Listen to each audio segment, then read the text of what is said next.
Good evening. I'd like to call the Maplewood Planning Commission to order on what are my glasses here? September 20th, 22. Roll call. Fred Don, present. Paul Arbuckle. Alan Eager. Lou Yang, present. Okay, we're missing a few tonight. Approval of the agenda. Any corrections or additions? Chair and Commission staff does not have any amendments to the agenda as presented. Need a motion? So moved. Second. There's a motion by Fred. By Alan, second by Fred. All those in favor? Aye. Hearing all ayes. Approval of the minutes. Any corrections or additions to the minutes?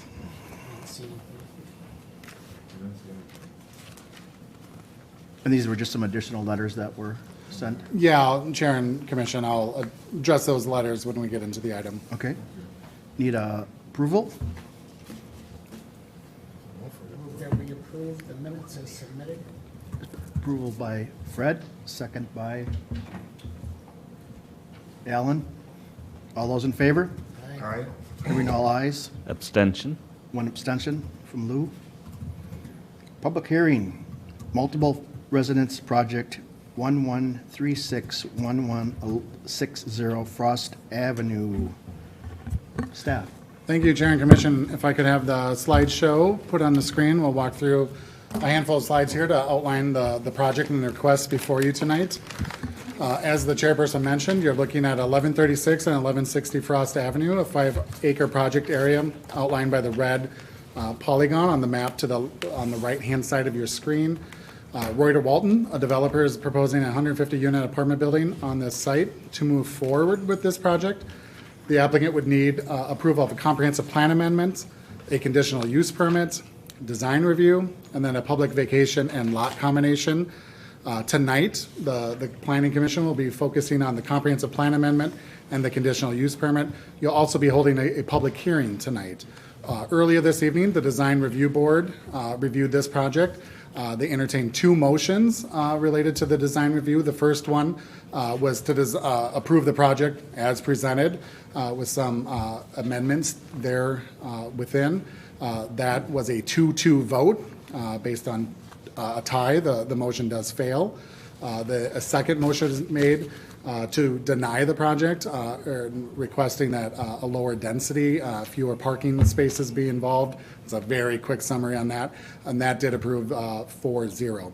Either way, the project, from a design review aspect, moves forward ultimately to the City Council for their final approval, as does the recommendation that you ultimately make tonight goes to the City Council, who makes that final decision. Since it was mentioned already by the chair, there were a handful of letters that were submitted to the city after the staff report was completed. Those were included as hard copy printouts to each commission member. There's a handful of copies in the back of the room as well. Those will be included to the City Council when they review this project next month. So a brief summary of the project summary overview of the project. The proposed project would include a mix of studio, 1-bedroom, 2-bedroom, and 3-bedroom apartments. All units would have either a concrete patio or a recessed deck. Again, 5-story building that you're looking at here. Amenities would include the club room, fitness room, roof deck, outdoor pool, pickleball court, and a dog run. I will mention at this point too, the applicant is present and can address questions after the staff introduction here with any more specific details that the commission is seeking. This is an overview of the Gladstone Neighborhood Master Redevelopment Plan. Excuse me. I won't read each of these 9 items, but these are the 9 guiding principles to redevelopment in the area. So again, master plan, redevelopment plan is a guiding document. This is not codified. This is not code. There are areas in Gladstone that do have further design requirements than this site does. The site does not have a material schedule like it does across the street. But it gives you a sense of what the vision was 15 years ago when this was adopted in 2007. So again, I think the context here is important of where the development of this plan was and where we're at today and what needs to be done to have redevelopment occur in this neighborhood. The current controls of this property, the current comprehensive plan designation is medium density residential. Current zoning is multiple dwelling. The project site, or the site at 1136 Frost is a building currently, the former Maplewood Marine site. 1160 Frost, which is the vacant site that the city purchased in 2017 with the purpose of redevelopment, is currently vacant. No uses have been proposed in recent history on either of these sites. Again, the proposed use of an apartment building is a permitted use due to the zoning. The density and number of units is a different discussion that we'll get into here right now. So the first item that the Planning Commission will consider is that comprehensive plan amendment. So again, the current designation is medium density residential, up to 10 units per acre. The applicant is requesting up to go to the high density residential category, which provides up to 25 units. The city code does provide incentives in order to construct underground parking. That is related to density here because for every underground parking space, the project site then essentially grows by 300 square feet. So with 161 underground spaces, the project size grows by another 48,300 square feet to that project size. So according to the high density category, if ultimately the city approves that request, the applicant's proposal to build 150 units would meet the requirements of that designation. City has considered comprehensive plan amendments in this neighborhood in the past. If you look to the northeast, kitty corner from this site, that's the mixed use neighborhood high density. At one point that was guided for up to 31 units per acre. In the 2040 plan, the city increased that to 50 units. So that's double what is being proposed on this site.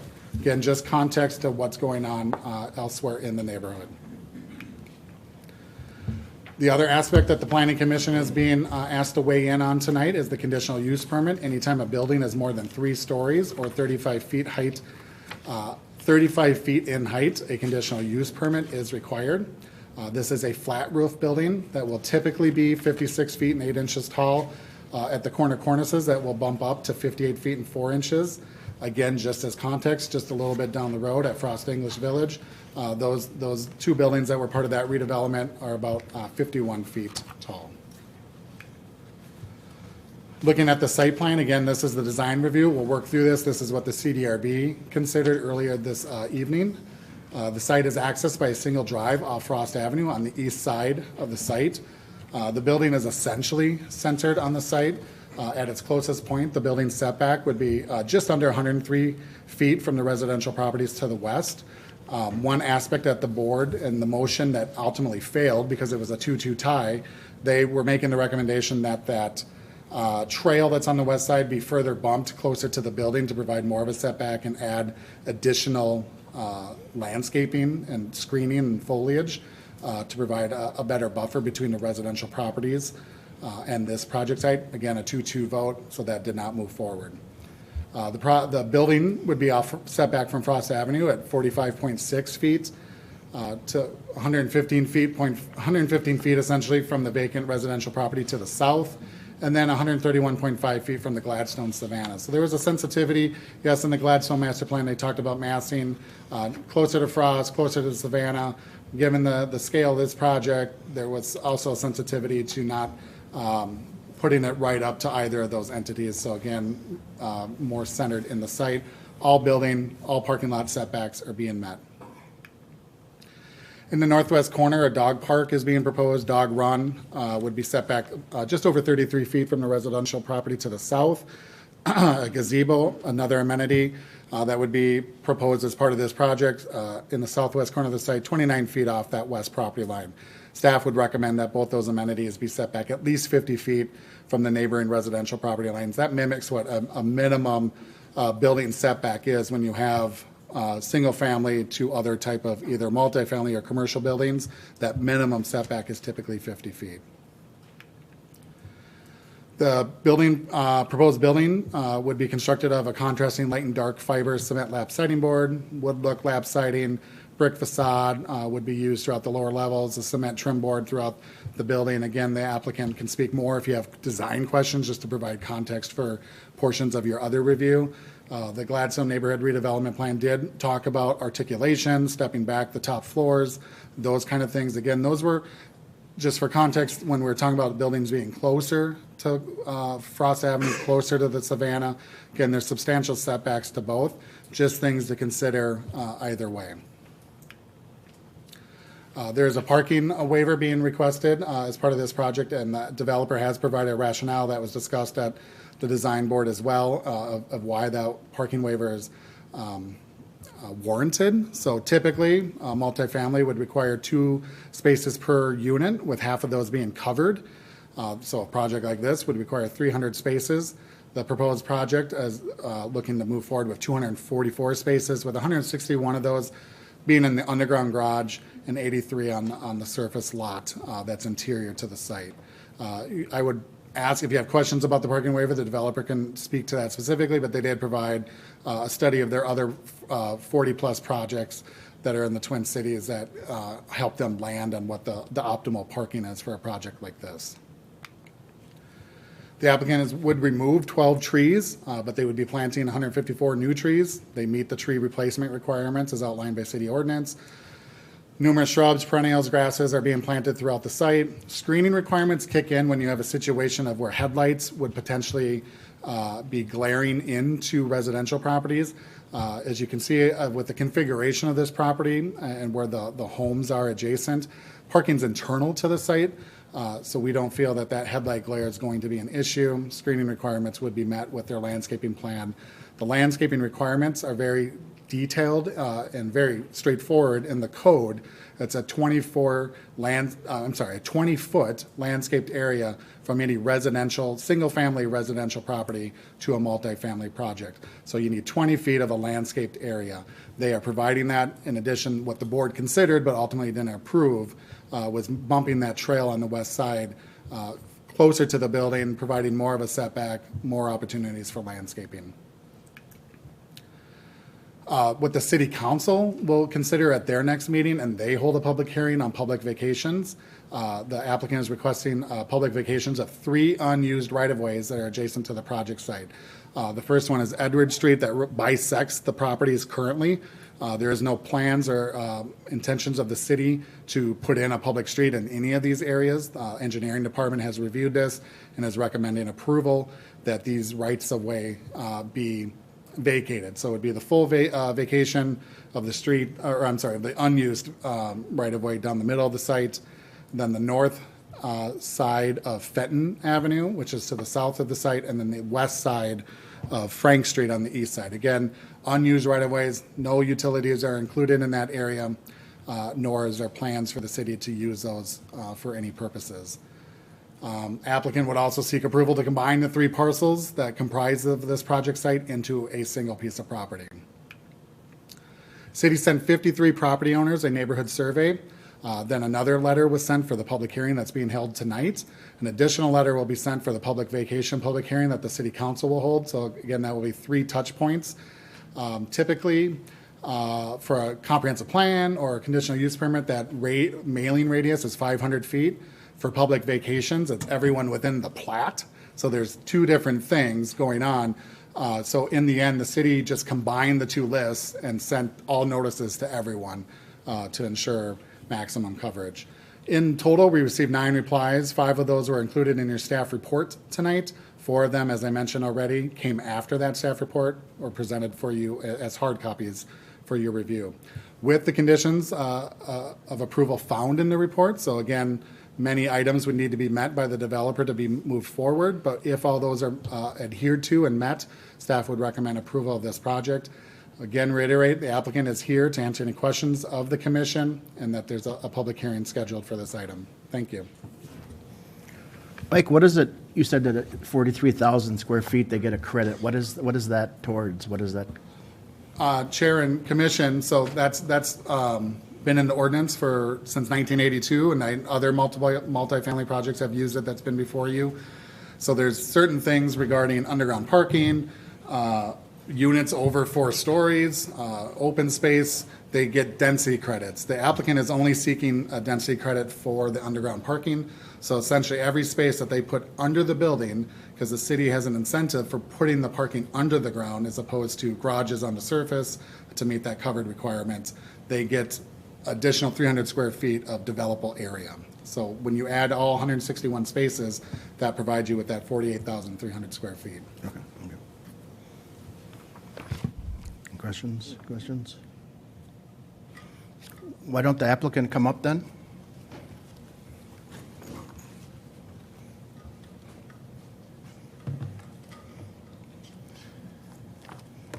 Thank you, Commissioners. My name is Ari Peretz. I represent Reuter Walton Development, and I have Scott from DJR here with me to represent the design team. We are excited to answer any questions of yours, and we appreciate staff for their comprehensive and thoughtful report. I do have a couple things that I want to add, if I may, before we get into questions, unless somebody has something real burning. We did some additional engagement that wasn't mentioned here that I think is important to elevate. We, before we submitted our application, did another community meeting on August 10th that we did a similar mailer out to the 300-foot, I believe, radius mailing list, 500-foot radius. Thank you, Michael. It was not well attended, which you might hear tonight because I could see at least one or two people who were at that meeting who will probably mention that it wasn't well attended. Sorry about that. Can everybody hear me now? But we did conduct this meeting, and we were hoping to have better attendance that we did. August in the summer, we sort of chalked it up to what it was. One of the things that we shared at that meeting, though, was the evolution of the design of this building. So what you can see in front of you is not where we started. It's not the second or third iteration. It's more like the sixth or seventh. And over the course of at least 6 months, maybe more, we worked hand in hand with staff and then also incorporating the feedback that we got from this community meeting to refine this plan. And our initial concepts were dramatically different from what you see in front of you. It was a similar shaped building but oriented to the west instead of to the east. It started off with a 50-foot setback. We doubled that to 100 feet. We dramatically restricted the surface parking. It was initially on both sides of the project. We reduced that down to just one side and worked to bury as much of the parking as we can. So I just wanted to explain that before we get deep in so you understand the evolution of what is now in front of you, how we worked really hard to respond to every single phone call or email that we got. We made sure that our contact information was on the mailers that we did so that if folks had concerns, they knew exactly how to get in touch with us. We did receive some really helpful comments that made their way into our plans, including many from staff. So that's sort of how we got here tonight, and I'll pause there and see if you have any questions. So you said that, I heard a lot of grumbling out there about the letters. Did a lot of people not receive them, you think that negative response was? We didn't receive any. No, letters that were sent to the homeowners. I guess a lot of people said they. It was a postcard. Okay. It was a. Yeah, let me clarify. It was a postcard invitation to a community meeting with a date and a time and contact information in case anyone had any problems or questions. Okay, which is typical. Now this is Chair and Commission, just I think I'll provide context Sure, go ahead. from the city's point of view. So yes, the applicant did send a postcard out to property owners within 500 feet. I think what you'd hear from some residents tonight is that it didn't include a project site address, so there was maybe some confusion on where this project was occurring. With that said, again, from the city's point of view, I just want to provide the context. None of that is a requirement of the city. So that was above and beyond what the applicant chose to do. There is no requirement from the city to hold a neighborhood meeting on its own. What we're doing tonight is the requirements of the public process. Correct. So I just want to, so we're all kind of playing from the same facts that might get discussed tonight. Again, just from the city's point of view, that's what occurred. Okay, perfect. Thank you. So you've got several projects that you've already done in the Twin Cities here. Is that, did Mike say 40 or? This will be the 41st. Wow. Combination of urban and suburban projects. They've kind of trended more suburban over the past few years. I guess they're having a hard time hearing. The projects have been a combination of both urban and suburban. They've trended more suburban over the past handful of years. They range in size from 61 units, which we have going. Take it out. You can't do that. I might sing a song if I take Okay. it out. Ranging from 61 units, a project that we have under construction in Stillwater right now, to 200 plus. So this project is right down the fairway of what we typically develop, what we know projects like this need to be in order to operate and be constructed efficiently, which is a big a big thing that we focus on at the earliest stages of the project, and I know we'll talk about that tonight and how the unit count and the density meets the targets of the high-density residential. We know that it will involve a comp plan amendment from medium-density residential, and that was one of the main things that we worked hard with staff on, is to better understand what is the city visioning as a suitable designation for the site based off of what's around it. We had initially thought maybe we could go even higher at a mixed-use density, and we heard from staff that probably wasn't going to be appropriate, and so we flexed as much as we could to shrink this project as far down as we could to still make it a viable entity, and that's how we arrived at today. Now, have you read the Gladstone project there about what they require, what they'd like to do in that? Have you? Yeah, we did. We have reviewed the objectives of the Gladstone area plan, and I think the elements that staff highlighted were ones that we were really excited about to design a project that's consistent with. And from what I understand, those standards were established before the Gladstone Savannah looks like what it does today. And as we were at a very, very, very first step thinking about what this project could be, and more importantly, perhaps how it could relate to its surroundings, the Gladstone Savannah was the very first thing on our minds. How can we have this building both integrate with the Savannah so it feels like it's been there? Because right now it's just, overgrown concrete and grass, right? There's nothing there right now that has any aesthetic value. But also not feel like it's imposing on it or taking away any of the sort of open air and breathability that the Savannah offers. And so after, like I mentioned, 6 or 7 different design iterations, we arrived at the one that you have in front of you.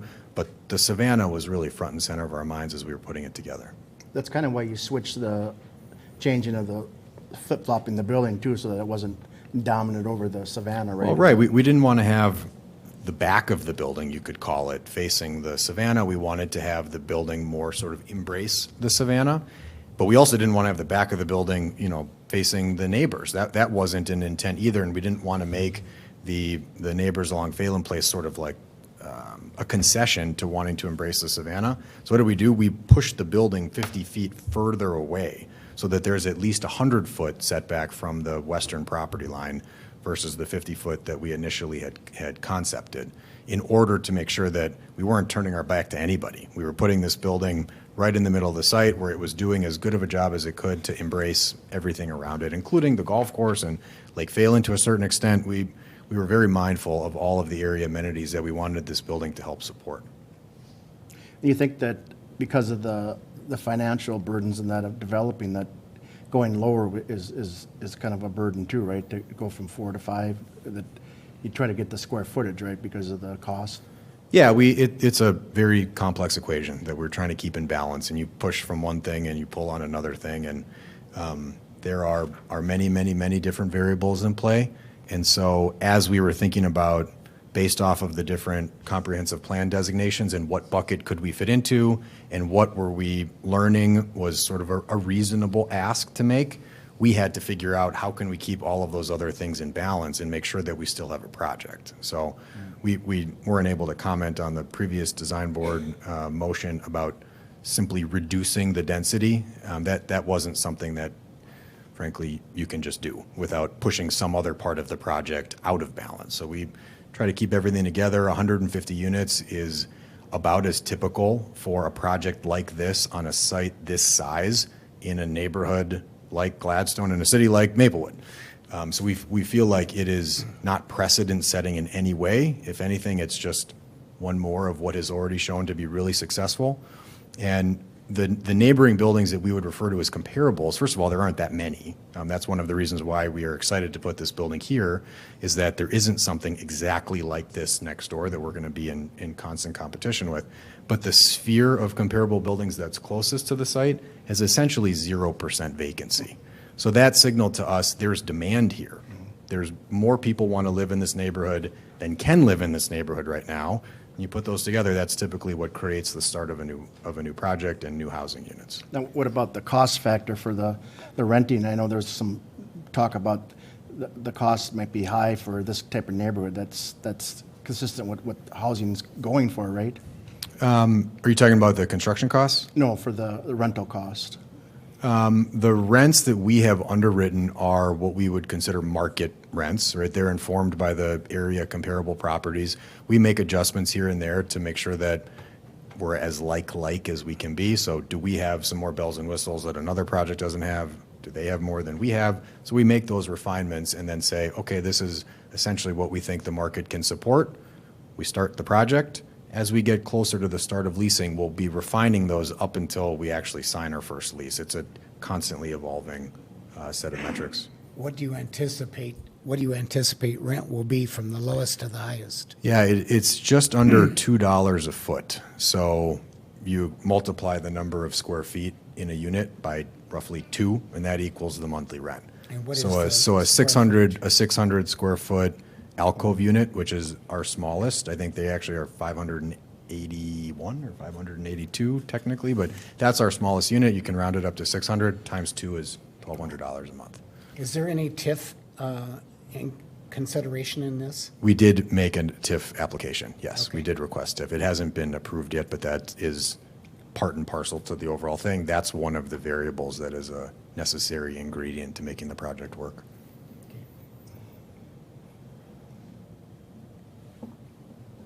Lou, Alan, anything? Are your typical projects just more of these multifamily 150 unit complexes and? Are you saying, is this representative of a typical project? Yes, some of Yes, your it- developments. It is. All Reuter Walton developments are ground-up apartment buildings. So like this is literally what we do. 150 units is right at the 50, 60th, percentile of size of buildings in the middle. It's becoming more common, especially for this typology, when you're not on mass transit and you have to work more parking in. One of the really unique benefits of this site is that if you've walked by it on Frost, it looks like it's sunken, right? It's depressed from the street level.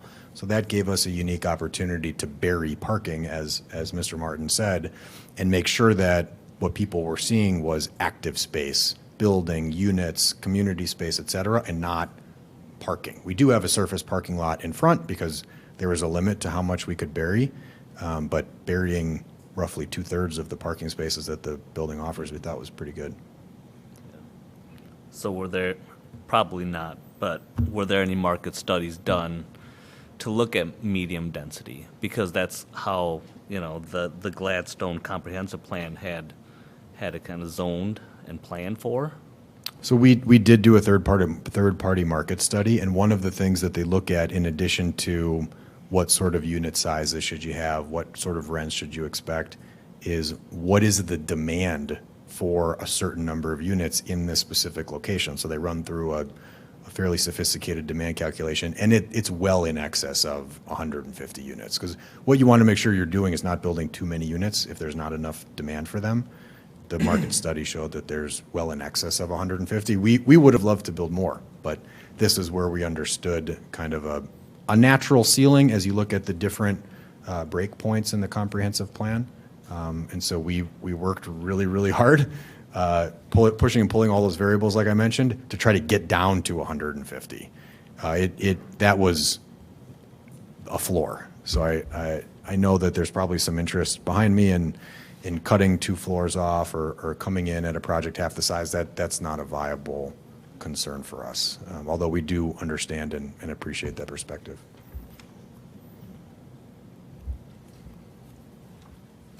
If I may ask, what is your definition of a village, in terms of a design or the concept of this plan by itself?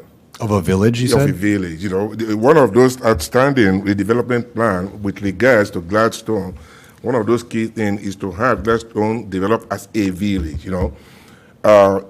Now you have single-family residential surrounding the Gladstone, which has to be a kind of a brownfield currently. But here now you want to have a 5-story high building over there. Does that meet definition of a village? I'm going to ask my colleague Scott to answer because first of all, I want to stop talking, but also introduce some more design perspective than the simple developer has. Excuse me. Good evening, Scott England from DJR Architecture. As part of the definition of a village would certainly be all the community spaces that are provided as part of a village. So one of the things that we are really excited about is all of the community spaces that we will be providing for our residents. They include community rooms, outdoor spaces, the swimming pool, a pickleball court, a grilling patio, a fire pit area. There's a rooftop patio that has grilling on that, exercise room, a golf simulator, a pet wash area, bike rooms with fix-it stations. That's a big portion of being a village is how you bring all of the people together so that they can act as a community. So that's a very big piece of our design. Yeah, we're talking about the spread now versus the height. You know what I'm saying? We're talking about horizontal versus vertical in terms of what so the geographical location of this proposal is quite different from what is around in the vicinity over there, So as a result, you are talking about taking advantage of the grade between for your underground parking. But the fact is that, from my perspective, is that you have this monstrous, figure or building coming up over there. In terms of the definition of the village itself, you have concentration of people over there. Well, let's use some zoning terms over here. We are going from medium density to high density. Correct. It's a contrast.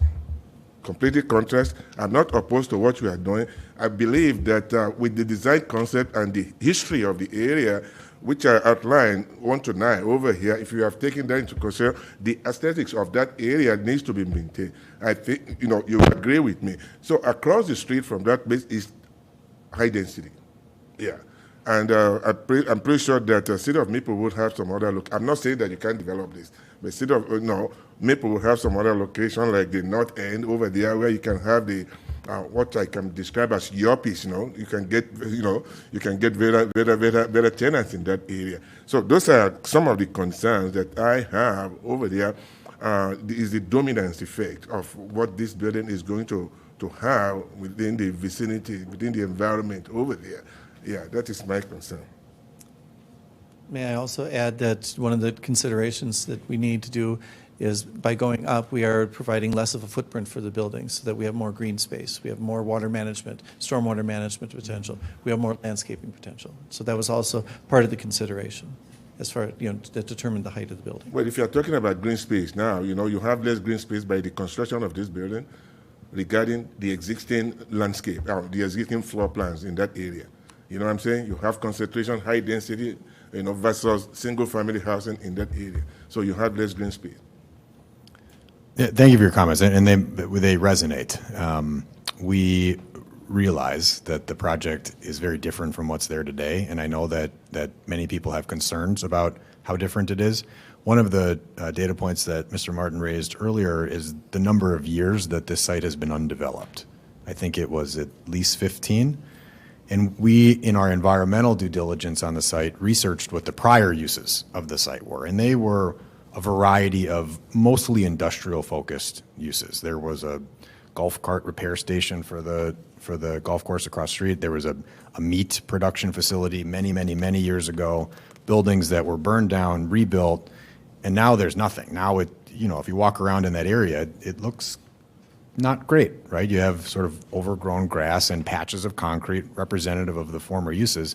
And then right next to it, you have the beautiful savanna that was a former industrial site, right? The rail yard, rehabilitated into something beautiful. And we're trying to embrace that. We're trying to make connections to it while still providing an economically viable new entity there. And it seems that recent history has shown that there aren't a lot of options of other things that you could develop or projects that are half the size, because they probably would have been developed at this point. We really tried to figure out what was minimum viable to make this work.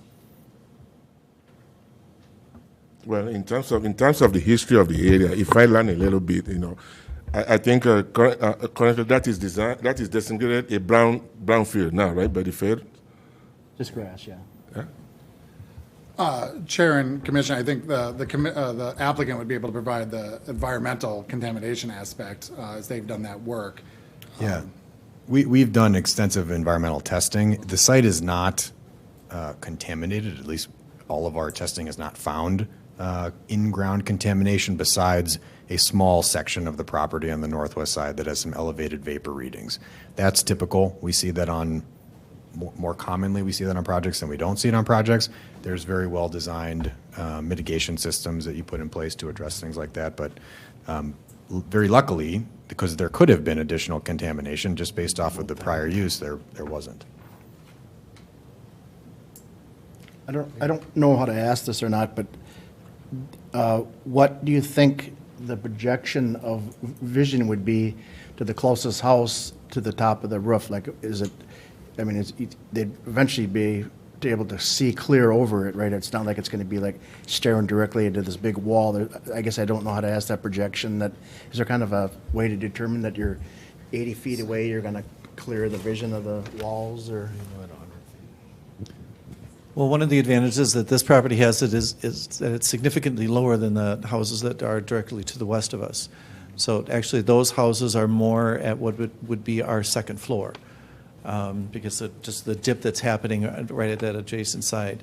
And also, the building is 100 feet away from their property line, so figure that their backyard is, I don't know, 30, 40 feet deep, so maybe there's 140 feet between the building and most of their homes.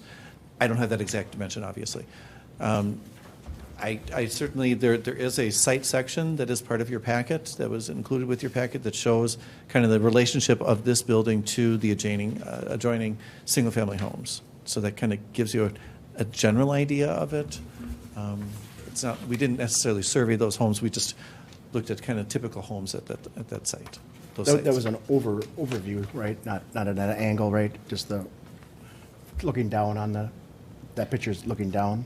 Well, no, it's actually, it's cutting okay, through but the property so that you can see the hill going down. You can see where our first floor occurs. You can see that the garage is underground from that point. So we certainly were taking advantage of the dip in the land at that location, and we see that it's presenting less of a facade to the neighbors, as well as there the is a picture landscaping that we're shows that. providing along that property line. Okay. So there is a picture that shows kind of what it would look like. It's toward the end of the packet. Mr. Chair, it's one of the last pages of Okay. that plan set you have.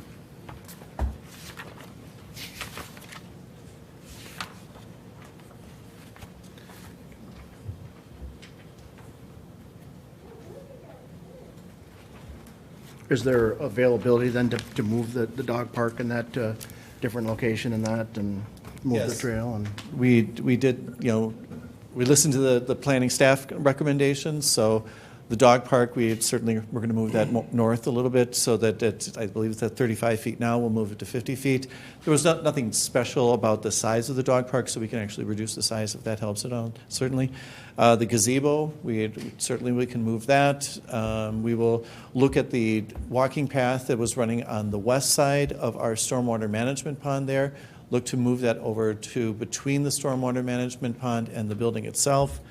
Actually, just this, or late last week, my project architect and I were talking to the civil engineer, and we looked at the 8 trees that are existing along the south property line, and we feel that with a little bit of a shift of our swimming pool and maybe a small retaining wall happening in there, we can maintain those trees. So actually, the amount of significant trees that we're taking down, we're looking to make that better, or take less. So now the only ones that are significant that we're taking down are the ones that are right about basically where the building is itself.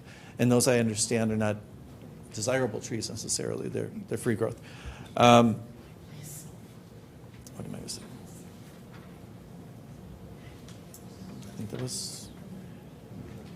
I believe those were the pieces that we were addressing based off of the staff report, and also continuing to work with the civil engineer. what about water coming down the ramp? Since it's lower, how is that going to be prevented from coming down into the basement? Well, as the driveway comes in, basically there's a slight rise before you would get to the ramp that goes down underground, so it's basically controlling as much of the water as it can on the higher side of it, and then the amount of water that is actually falling on the ramp itself will go down, and it will be caught by a trench drain, which is at the bottom of the ramp right in front of the overhead door, and then that is then pumped into the stormwater management system. Because aren't they having problems in that one apartment building, South Maplewood, where the water is coming in the garage? I'm just wondering, it seems to me that there is a pedestrian access to Gladstone, that has been compromised through Frisbee, right? There's a pedestrian walkway from the south on Frisbee that provide access for the neighbors to access Gladstone. Has that been compromised over here? Yes, I can't find it. Is it going in the front of the building? Well, no, it will be at the side of the building. It's on Frisbee. We are looking to work with the city engineering and connect our internal walking path with Yeah, the it should be- city's it should walking be. paths. We are Is there a looking to do- path that's there now that he's talking about on? Yeah, it on should the be side? somewhere there. Not Should be aware of somewhere Oh, there. Yeah. That has been compromised. Well, why don't we have, open it up and then you can come and rebuttal what some Thank of you. the things are so that way we can cover those bases and that. Thanks, you guys. Great. Thank you. Yeah. Okay, I'm going to open up the public hearing. There's going to be a few ground rules here. We're going to try to keep it short to about 3 minutes. And if somebody's already mentioned something, we don't need to reiterate that again. And be kind. So those are the rules. So, and if you come up, just sign your name on there and state who you and where you live. Hi, my name is Nicole. Everyone hear me? Okay. My name is Nicole Peterson, and I live at 1828 Walter Street.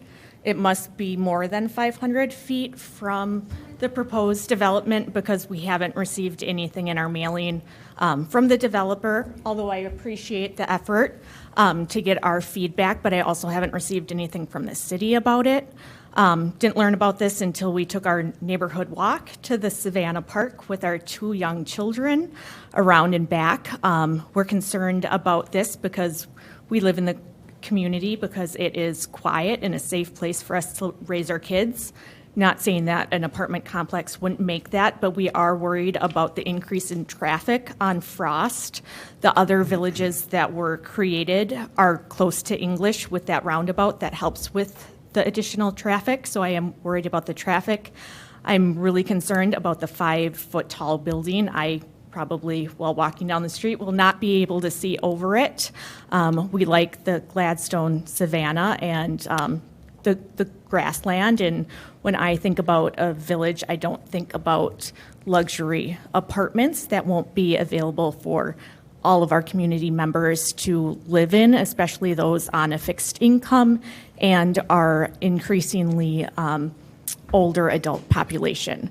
So those are my concerns amongst, I don't hear anyone who is currently living in the area supportive of this project, which was another one of my main concerns.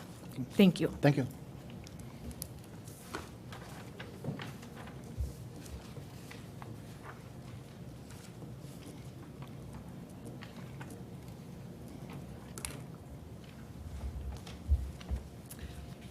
Hello, my name's Catherine Johnson, and I have lived on Phelan Place or within a block of Phelan Place for over 70 years, so you know how old I am, probably. But it has always been such a nice, quiet neighborhood, family-oriented, everybody seems to know each other and look out for each other. I was here the night that the man who bought the boat store was okayed to bring his business in. And I understood that when that was going to be opened up, that land, it would be single, townhomes, duplexes, nothing to the multitude that we're looking at now. And on a very personal note, I am so upset by Maplewood. I was the one person at that meeting from the postcard, and I went to the meeting thinking it was going to be about the Gladstone house, not in my backyard. I know what shock feels like. I think I was in shock. It took me days to think about this, and the more I thought, the angrier I got. This is not the size for our neighborhood. Is Glenn here? Is your husband Glenn here? Glenn? Yeah, is Glenn here? No, he passed away. Did he? I know you. Yeah. He passed away a year and a half ago. I didn't know that, sorry. Yeah, okay. I thought your name was familiar.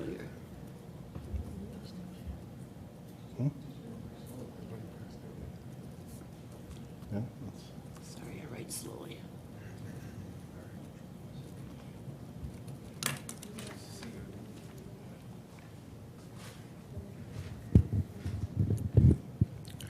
Hi, my name's Raymond Bangert. I live at 1890 Phelan Place. And this non-pleasing aesthetic that this young man was talking about down there. When I look down there, I see deer, I see geese, I see turkeys. We have a couple of giant owls. I swear they're 24 inches tall that I see flying around. There's hawks flying around. There's raccoons. And it's a pleasing sight to look out there. It's not something that's ugly by any stretch of the imagination, looking across there. And as far as that not backing up, that long back side of that building backs right up to my house. And it is 3 stories above my house what they're going to be building. That is all I will see. That is all I will see is the 3 stories at the top of that building. As he was talking about, what's the angle you're going to see? There won't be morning sunshine coming in, that's for sure.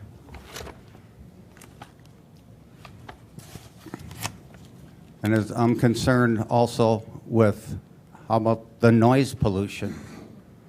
With that many more people living there, in and outside and barbecuing and up and down the streets. It's going to go from a quiet neighborhood to just constant noise all the time. You will need a traffic cop just to get the 300 plus cars in and out of that building. There's no way that Frost Avenue can handle that traffic. How many people are going to get hit by cars because there's so many of them? It's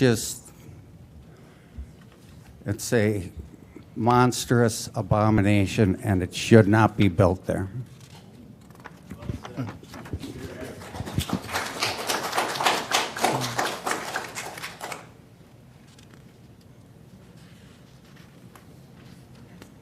Thank you.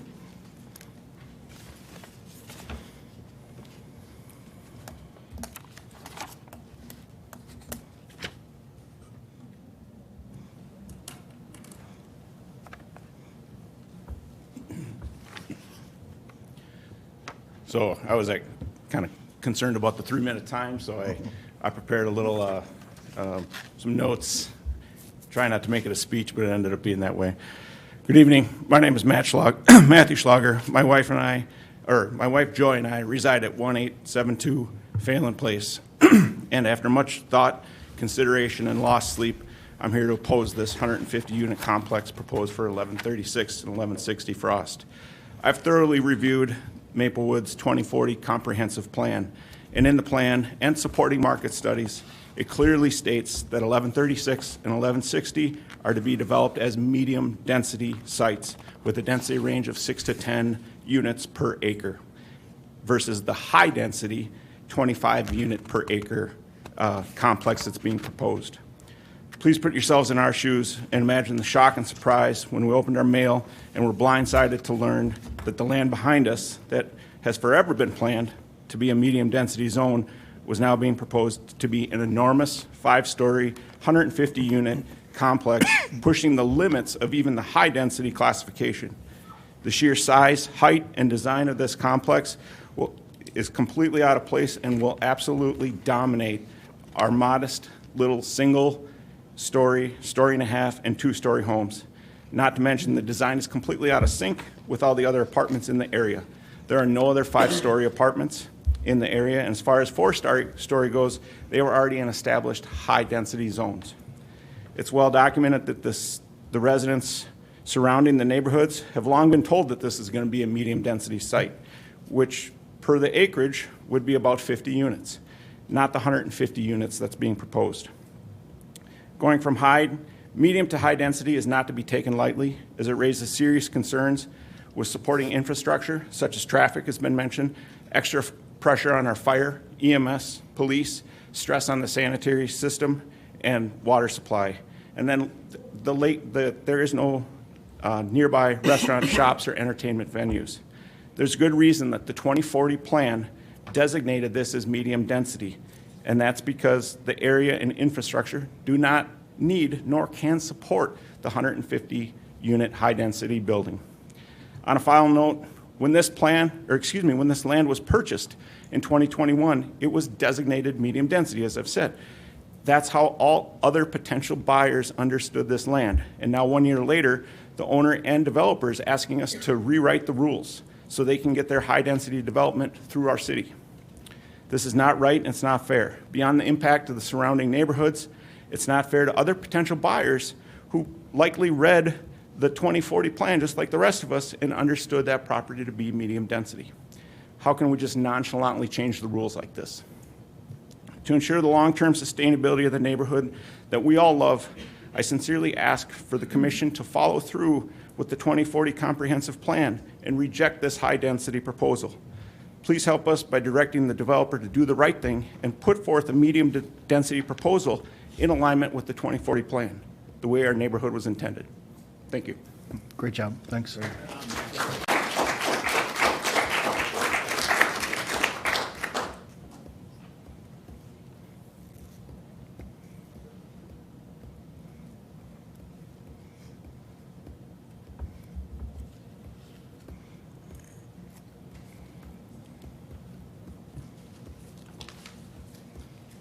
My name is Pat Vaughn. I live at 1856 Phelan Place. I've lived there for 43 years, and if this project goes through, it'll ruin the neighborhood.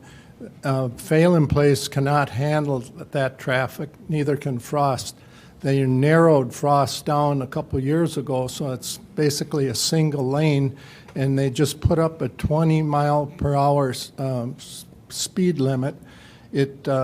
Basically, it would ruin the neighborhood. It would devalue our houses, and it doesn't belong in the neighborhood.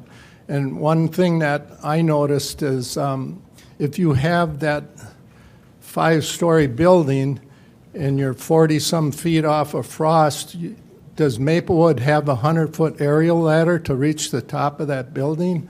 There's a lot of things that should be considered. The traffic, the sewer, everything about this building would, to me, would backfire, and the people that would suffer the most are the ones that have lived there like I have for over 43 years. Thank you. Thank you.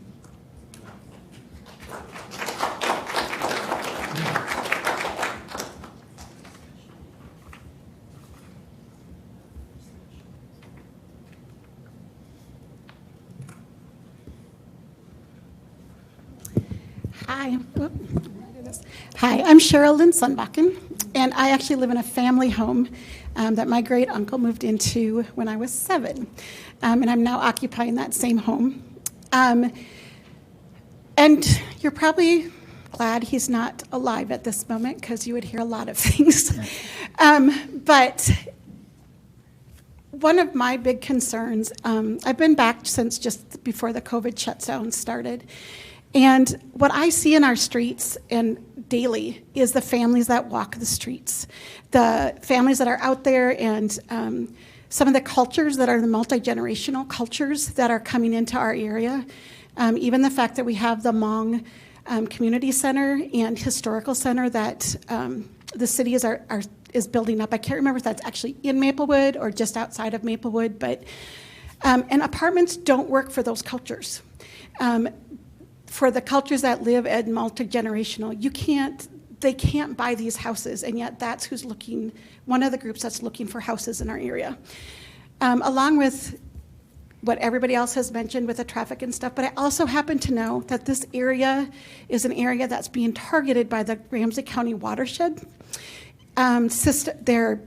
It's an organization that's working on strengthening and doing some, they've got grants out for quite a bit of money for homes that are willing to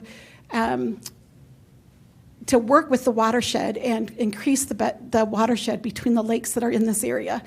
And this plan, right now, that area, it's only a small bit that's paved. The rest of it, where the boats and stuff are, none of that is paved. So it will decrease the amount of land that the water, significantly, that the water can soak into. And it's going to really cause, it's going to slow down what that group and what our area needs as far as our watershed and being able to hold on and have water naturally instead of having to water our lawns and other things in, not just for that site, but for our area as a whole. Additionally, I really feel like the park that's there is an important part of our community. I live 2 houses from it. I love to listen to those baseball games. I love to listen to the different events going on there. I love that people use it as a trailhead. And I really feel like that's going to stop. And if we're a community and if we're an area that's wanting to build that village concept, we need places that everybody can use, not to shut down the places that they're going to use. This will be right across from the entrance to that park. And so that traffic area in there is really going to be a problem for the park use as well. And the families that walk that, it's going to be an issue for the families that are there, for the groups that already use it as we go. And it does not directly cut off the Vento Trail system, but the trail system that is so amazing that we have in this area has already taken a hit due to the rail system that's going on, not in our city, but close to us.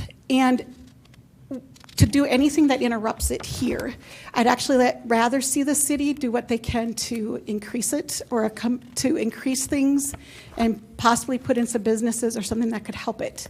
Encourage the use of the park and the use of the trail system. And I am concerned, besides the traffic, but often in apartment complexes, you see street parking. There is no place on Frost in that area for them to park if there's an overflow. So it's just among the concerns that a lot of people are expressing at this point. Thank you.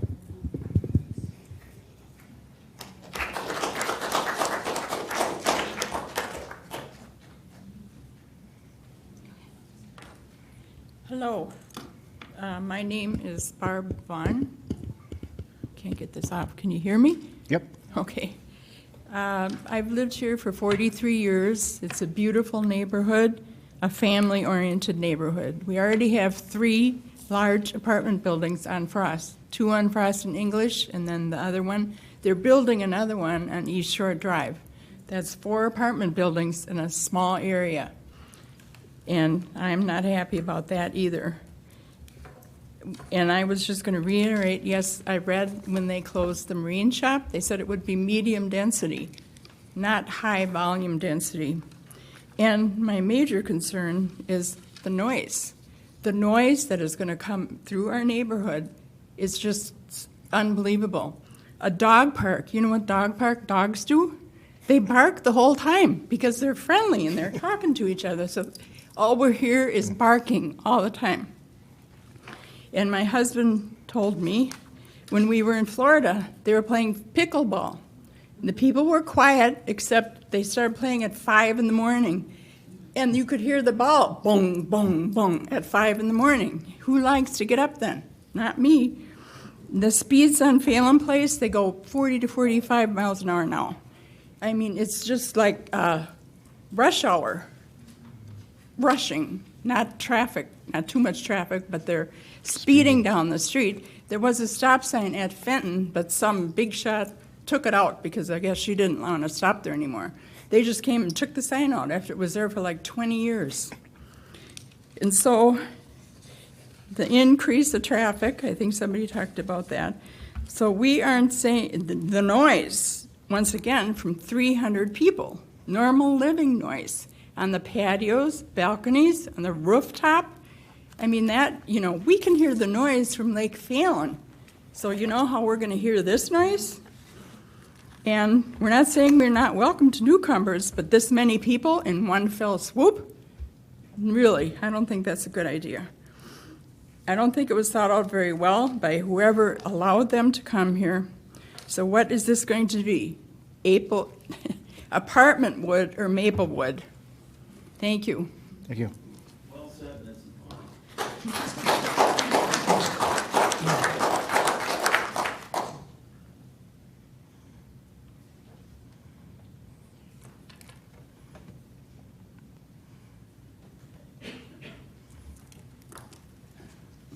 Oops, I think this is their pen. Hello there. My name's Daniel Kuchenmeister, 1857 Phelan Place.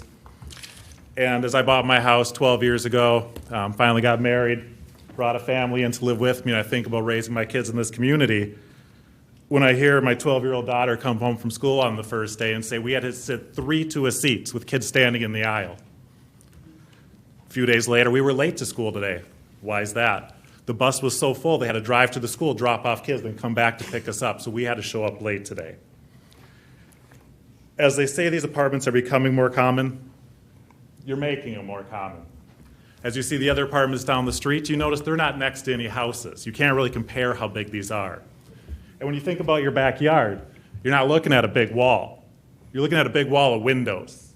You're looking at patios. So instead of enjoying your morning sunshine, you have to close those shades so people in their backyards enjoying themselves, those all eyes on you. I noticed during that they talked about how it fits in with the neighborhood, to how they realize it's different. The bigger this building is, the bigger the next building gets. They even stated during this they would have loved to build more. Right now he says this is perfect, it's a high demand area.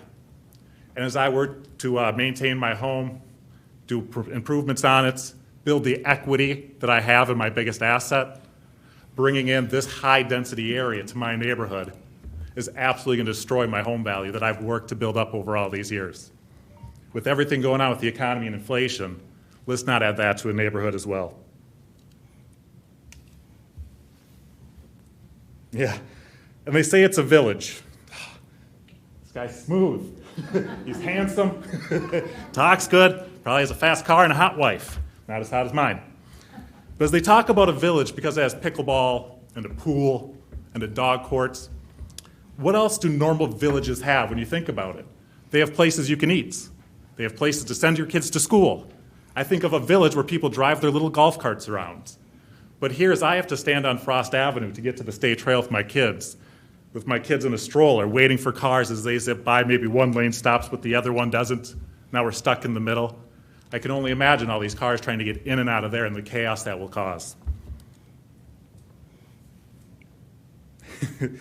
I remember when I first moved into this neighborhood, as we talk about the noise, I would get called on because my dog would bark out the window. I think I know who that was now. But to imagine the noise that we're going to have and what this is going to bring, we don't have the amount of people we have now planned out for our schools. I can only imagine what's going to happen. Thank you. Good job, thanks.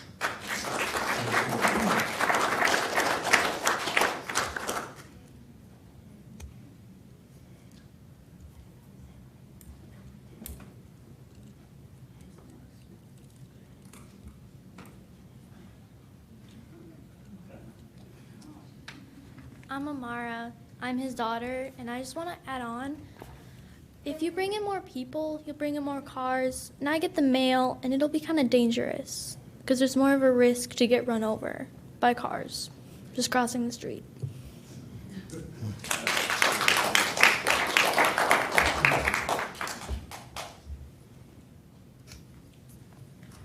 Kim Schmidt, 1800 Phelan Place. I've already signed in from earlier. I've been in the Maplewood neighborhood for over 20 years.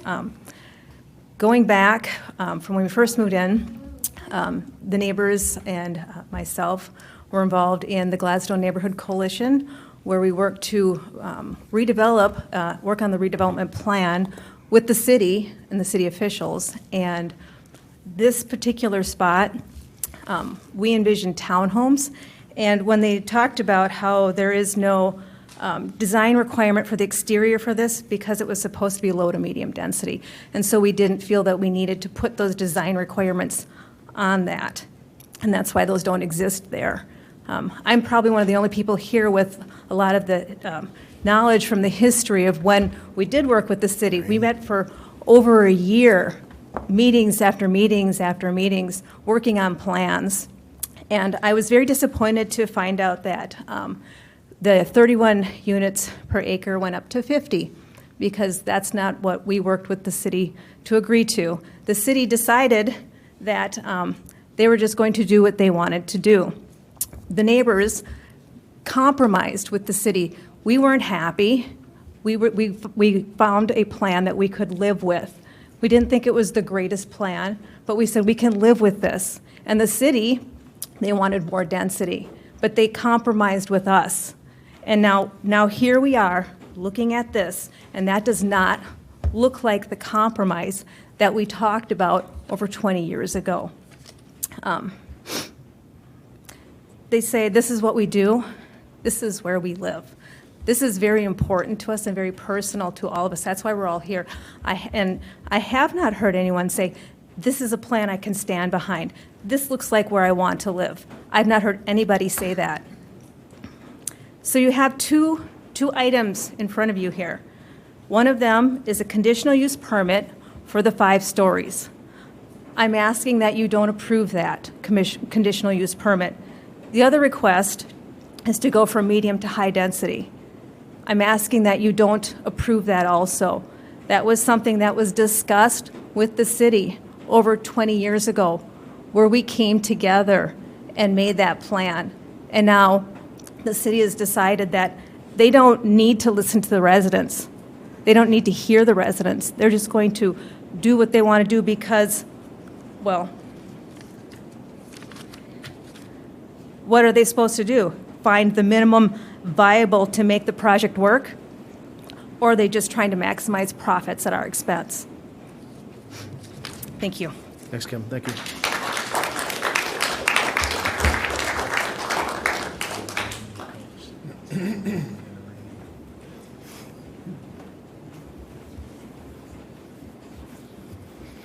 Anybody else?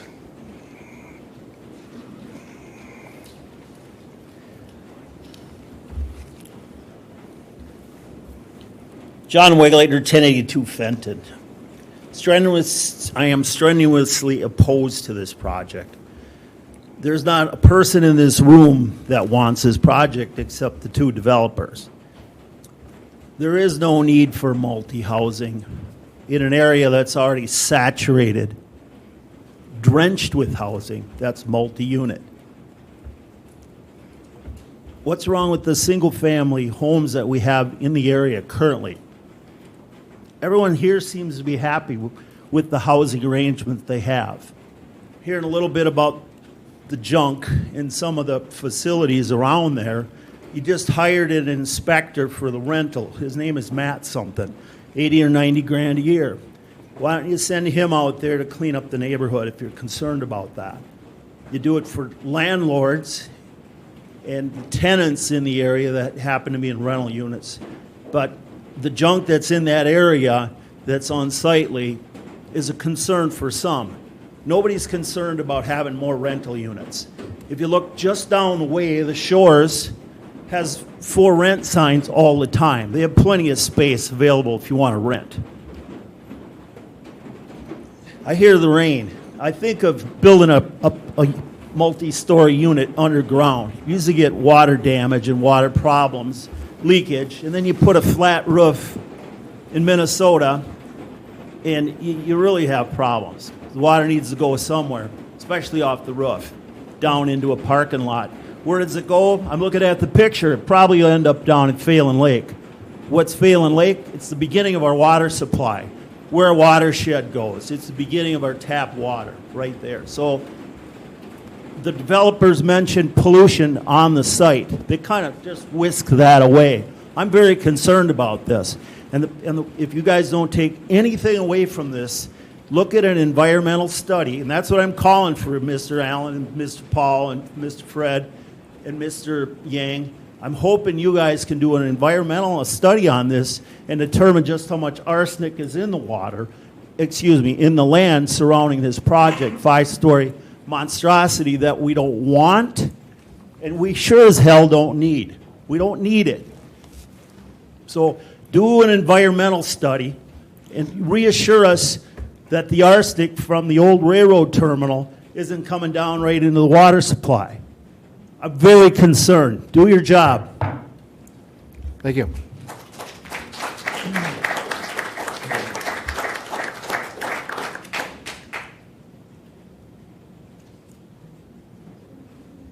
Anybody else?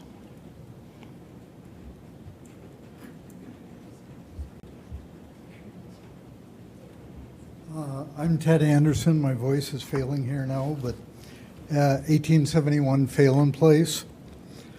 I had a couple of concerns. Most of what I had on a few little notes here have already been covered.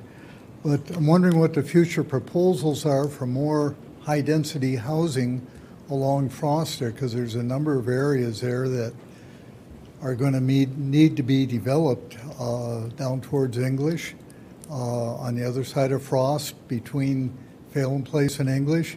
What's going to happen with that? Are we going to have more high-density housing there? Traffic is a concern. Phelan Place, people coming from the apartments there, the only way for them to get down to the lake is to go down Phelan Place, our street, which is going to create more traffic there, maybe overflow parking. I noticed on the one layout here that the trails behind the apartments go right up almost to the backyards of about 4 or 5 of the homes there, which seems a little bit close to their backyards. But the traffic is one concern. The other concern is what's going to happen at some point. They decide, well, we need a trail through to Phelan Place. Are they going to cut that through on the Fenton right away? The other concern is the safety of the people renting there. You've got probably 300 to 400 people that'll be in those apartments. You have one entrance and exit for emergency vehicles, fire trucks, whatever needs to get in there. I've seen this in some other developments in Maplewood too. Seems that there should be at least 2 entrances somehow, and the only feasible one, and I hope I'm not stepping on anybody's toes here, the only feasible one would be to build a road through to Frank Street there, and I know they don't want it either. And I think that's all I have to say right now. Okay, thank you.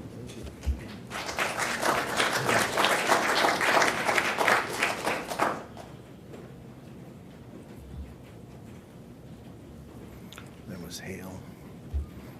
We got hail damage.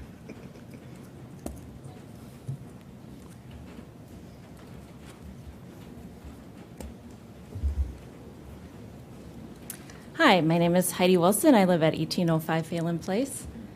My family just moved here a year ago, and I'm someone who has always lived in a higher density neighborhood, so I'm not a person who's against high density. I enjoy urban lifestyle, but the reason why we moved here is we were ready for a quieter place to live. We lived in Frogtown for 20 years, raised our kids there. And we loved it for some reasons, but we couldn't send our kids down to the corner store. It wasn't safe. So we're finally at a place where we can do that. We love sending our kids biking down to Borchards to get stuff. If there's 100, much more traffic, plus all those people, it's going to be harder to send our kids down to those shops. It's the only place we can go that's bikeable or walkable right now, and then that's going to be in the way. So that's the one thing. And we bought a house that's we love the neighborhood because it's an older suburb with character, and we love to remodel. And so we bought a house that needs a lot of work. We're putting in a ton of investment, not knowing this was going to change the look of the neighborhood. And if you want to attract more people like us to renovate these old houses, you need to preserve the character of the neighborhood. Thank you. Good, thank you.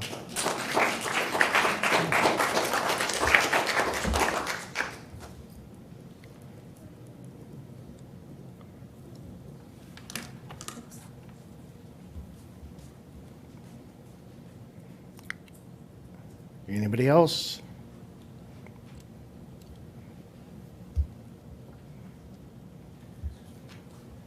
Kevin Schmidt. I live at 1800 Phelan Place. I think everything's been covered here, with maybe one exception, which is that the neighborhood has not known about this.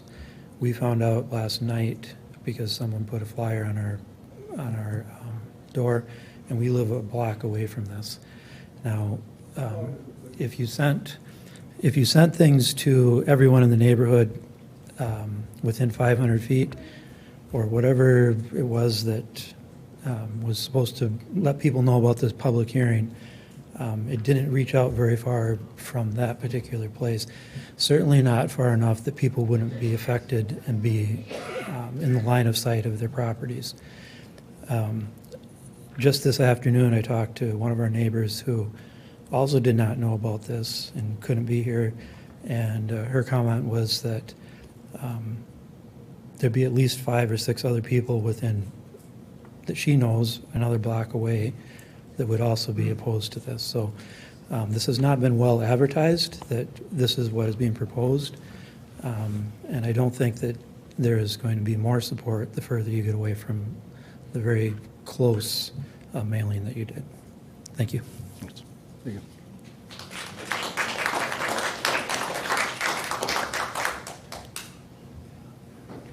Anybody else? Who's ever hesitating, now's your chance.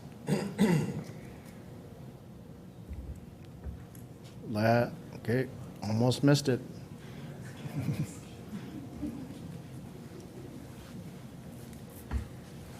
Hi, my name is Melissa Burgess. I live at 1862 Phelan Place with my family. I have all of the same concerns that everyone else has mentioned. Moved here for many of the same reasons. We've been here for 12 years. This is where we want to raise our family. To suggest that this fits in with this neighborhood is just absurd. Anyone can look at that picture. If you think that fits into this neighborhood, you haven't driven around the neighborhood.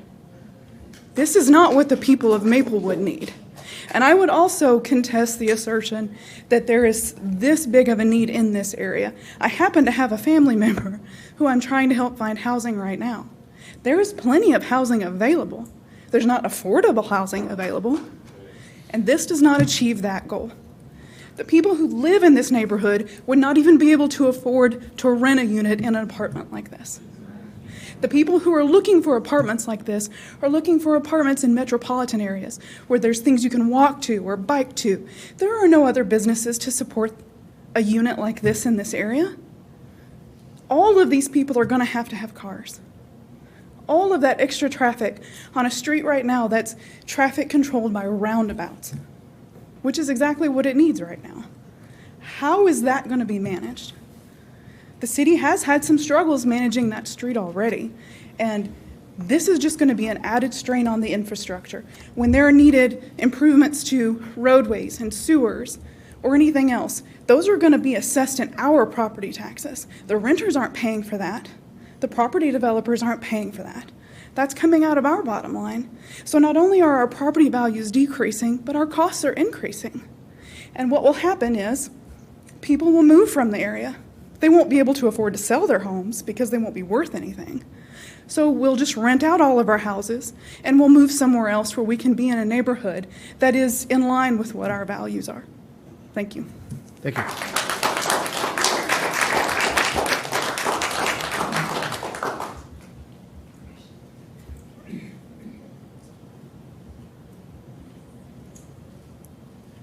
Hi, my name is Doug Jacobson. I live over on 1833 Adele Street. And I was just curious, when the city bought or was given the railroad property, wasn't there a complete set of soil tests and remediation and things like that?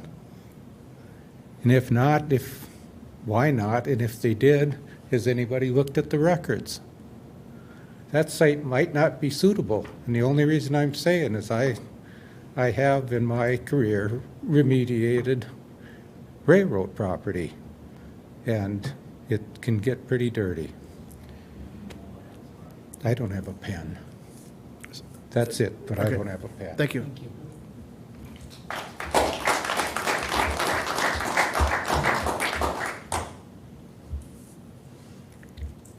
Last call.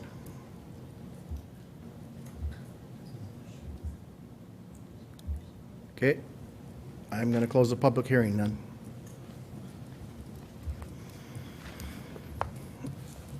Thank you. Thank you. Go ahead, you guys can come up then.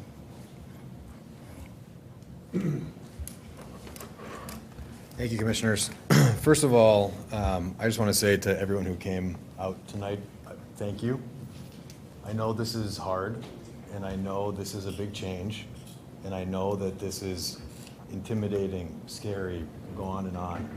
And we You'll have to hold the mic if you're going to we turn. completely understand and respect the concerns that were shared tonight, completely.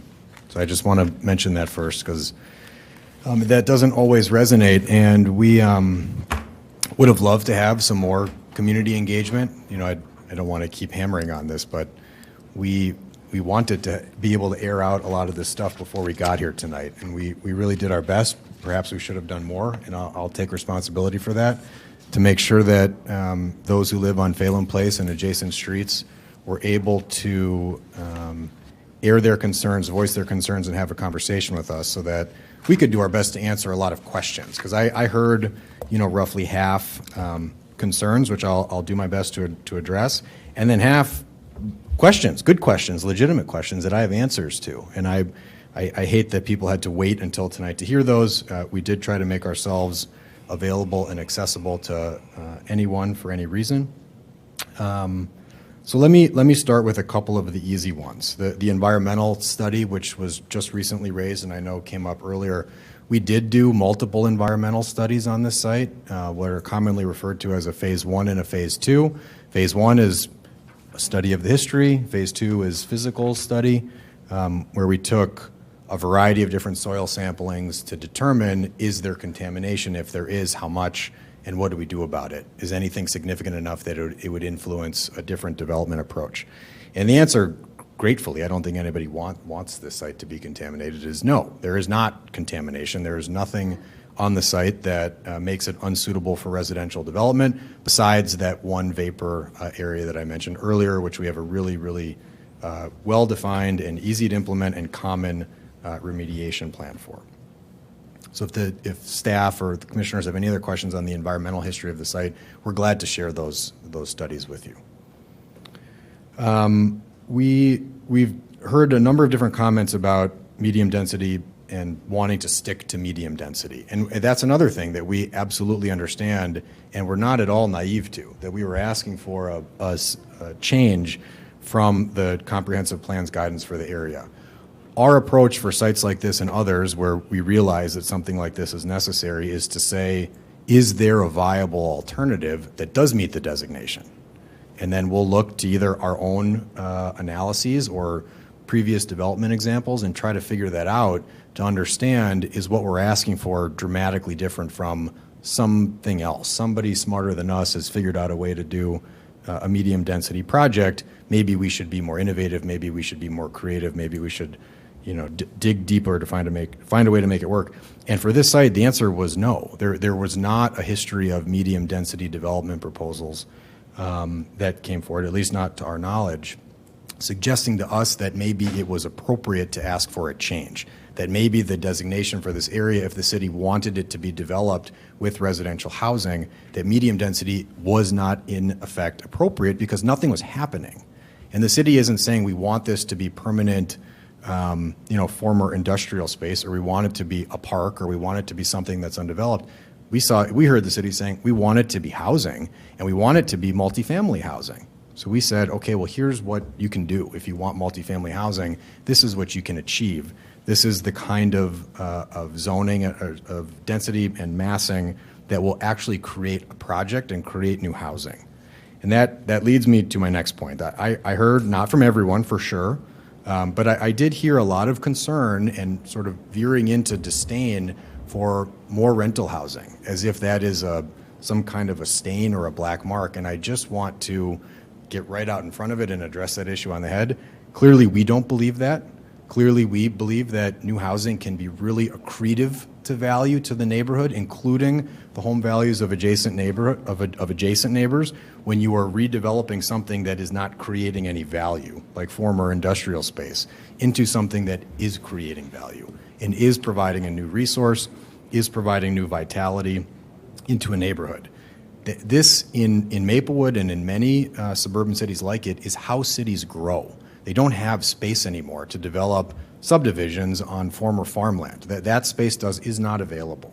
So if you're going to add new housing and you're going to enable a city to grow, you do it through developing new multifamily housing. That is what you do. And it doesn't all have to look like this. There's certainly many different typologies, but the creation of new multifamily housing is what enables cities to grow. And that's something we feel very strongly about. It's something we understand the city feels very strongly about, and we are trying to do what we think is appropriate and reasonable on this site to achieve that goal. We studied a variety of other concerns that came up, including traffic. That was a big one that came up in a number of different comments. For a site like this, I know it may feel counterintuitive. The traffic load that it puts on the adjacent neighborhood is minimal. There's roughly one car every 2 to 5 minutes that leaves the site during peak AM and peak PM demand. For someone who lives within a block or two, it would be barely noticeable. And it's something that we always flag to make sure that city infrastructure isn't overburdened. And if we, for some reason, miss it, the city tells us, because they've got the city engineer looking at it saying, are you putting an undue burden on any traffic infrastructure or any road infrastructure? And if the answer is yes, they usually ask us to make a change. And then we work that into our design. I'm gonna pause there because I think I've been able to address most of the concerns that have been raised tonight.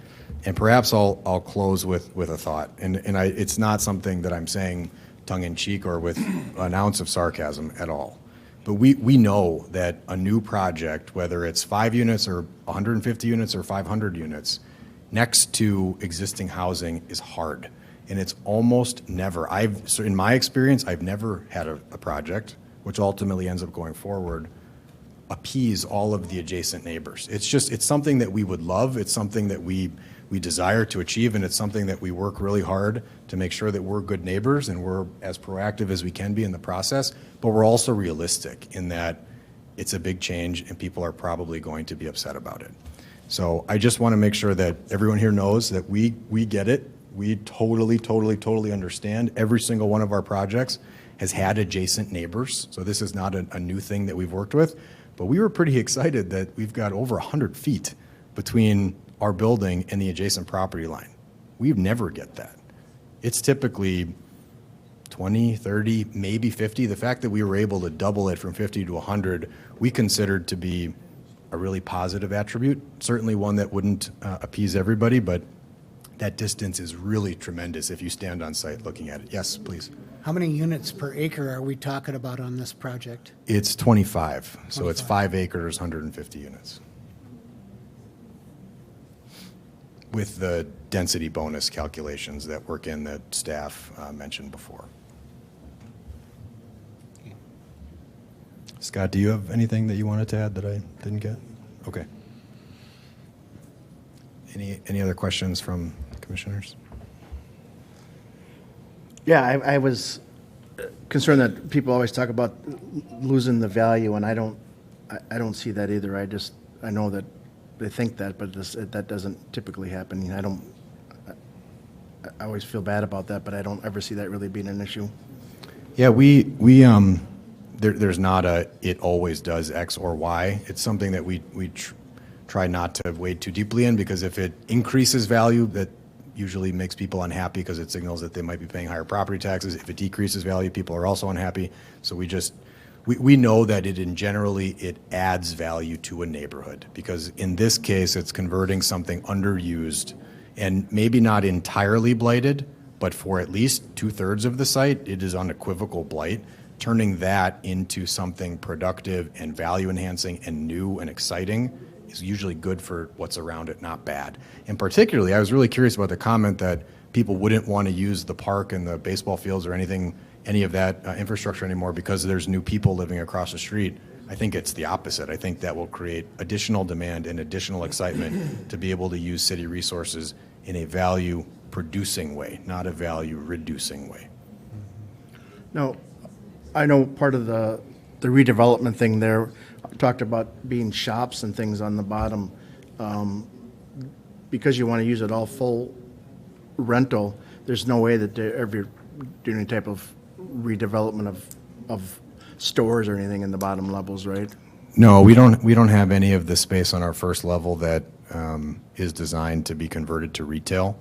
The only place, and this, from what I understand, is not consistent with either medium or high-density residential. I think that would involve a mixed-use designation to have a retail or commercial space on the ground floor. The only space that could, at some point in the future, and it is not part of this plan, be converted or added is where we have the dog park, because that's just grass, right? At some point in the future, that could have some other use. Right now, it's the production resources building and where all the boats are stored.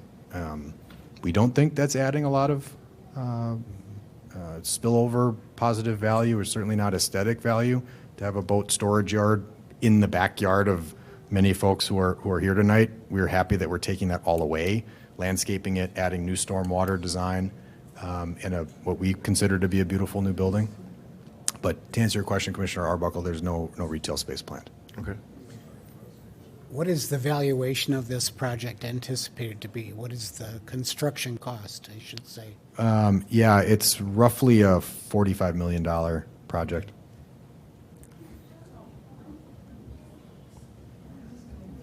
That number is moving as the world moves. Changes tomorrow. I don't think we have any other questions. Well, yeah, go ahead. We're good for a second. I guess he's going to ask staff, unless you guys just stay there. I guess just a second. Go ahead, Al. Fred. So the question I have for staff is that you're recommending the rezoning or the change in the comprehensive plan? Is that what you're saying? Chair and Commission, yeah, as outlined in the staff presentation with the conditions of approval that are found in the resolutions, yes, it would be a positive recommendation. Okay. Is that normal to go from a residential to a high-density residential without a step down in a neighborhood of very low density, which is R1, to R2 to kind of Chair and Commission, no, I mean, I think it can occur in that situation, but I think as you look throughout Maplewood, that gradient, no, doesn't occur frequently. Okay, thank you.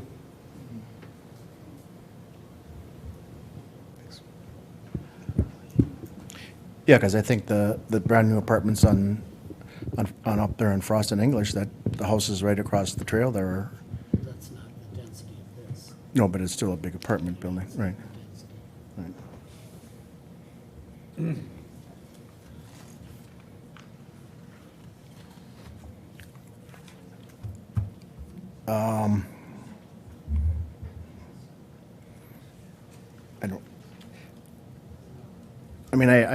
I agree with you guys that it's definitely a project that I think is going to change the environment there. I think it would clean it up. But my only concern is that some of the issues with it being so close to the residents is still a concern for everybody in the room, I think. And a lot of the Gladstone redevelopment is missing in there too. There's some of the things that, but it is a change though, because you're not next to the street, you're back and you're in the middle of the property. You've really tried to make this work, and that's great that you've done that, because I don't have a problem with that, because you've really worked good with the placement on the property. But I'm still concerned about some of the things missing, that we're trying to set the standards for this community and we're not doing that. And that's my concern with what's going on with this, because this is going to be kind of the core street of, down the street, that's going to be what they want to make the jewel of Maplewood or whatever, and we're getting away from that if we're going to start changing the design of it. But I still think it's a good building. I don't know how to justify not having it, but that's my feelings on it. I don't know what you guys are feeling. I just think that the city of Maplewood is a first-rank suburb to the city of St. Paul. And the city of Maplewood, I think, spent a lot of money. There has been a lot of redevelopment especially on frost. You know, frost has been reduced from falling, you know, in order to have that neighborhood effect. That is why we have 2 lanes on frost now. And then you have, it has been reconfigured. And that is why we have 2, roundabouts over there too, in order to stem down the traffic. Those are investments that were taken into consideration during the 2040 Comp plan. Plan. So those things to me are going to be compromised, you know. And if you remember when we were talking about the development of English, some of these things came up at that time.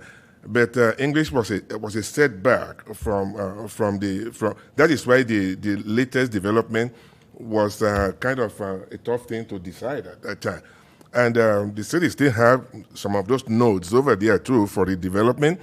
We would still want to see what is going to happen to that. But in particular, this one now, if you do the studies, you will see that the morning sun, when the morning sun comes out, those buildings, those single-family buildings over there will be cold, man. You know, because of the height of the building. They will not get the morning sun. They will get the maybe late-night sun. And the cross-ventilation over there, too, can be a little bit, you know. So I'm just concerned about the height of the building. And I would say I would like to stick, at least for now, with the comprehensive plan as dictated.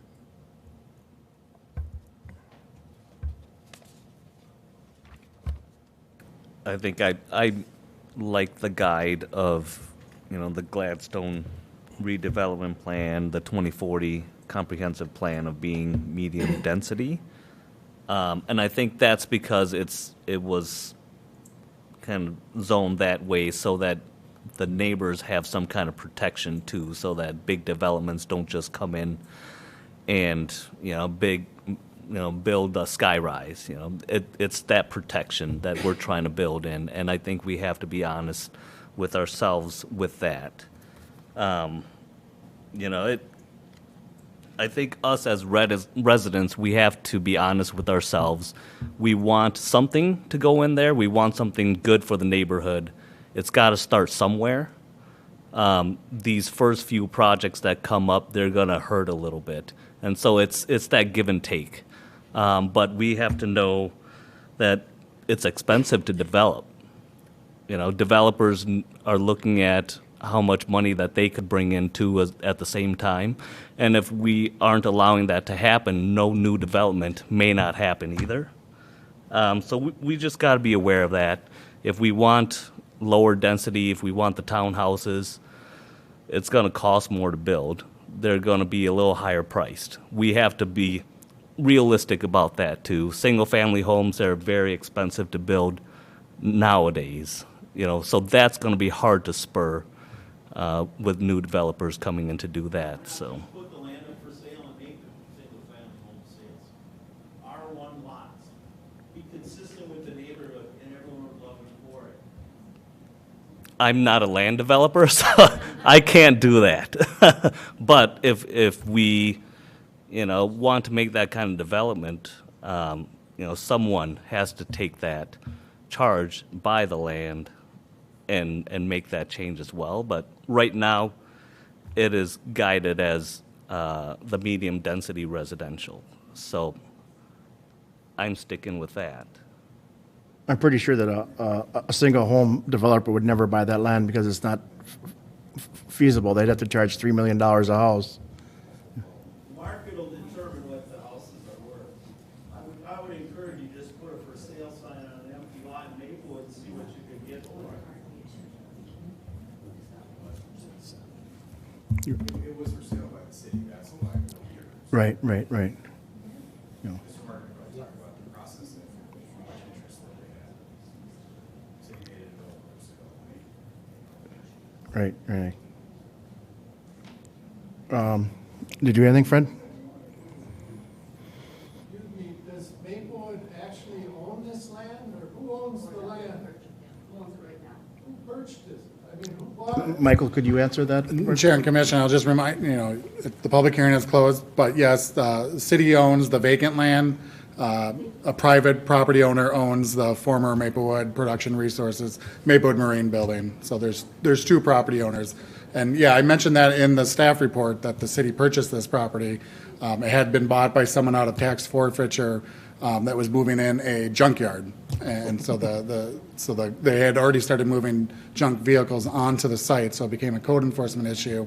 And to help resolve that, plus start to help try to meet some of the redevelopment goals for this neighborhood so that there can be some of those other amenities that have been discussed, the city purchased it so that they could help resolve that junkyard situation. Right.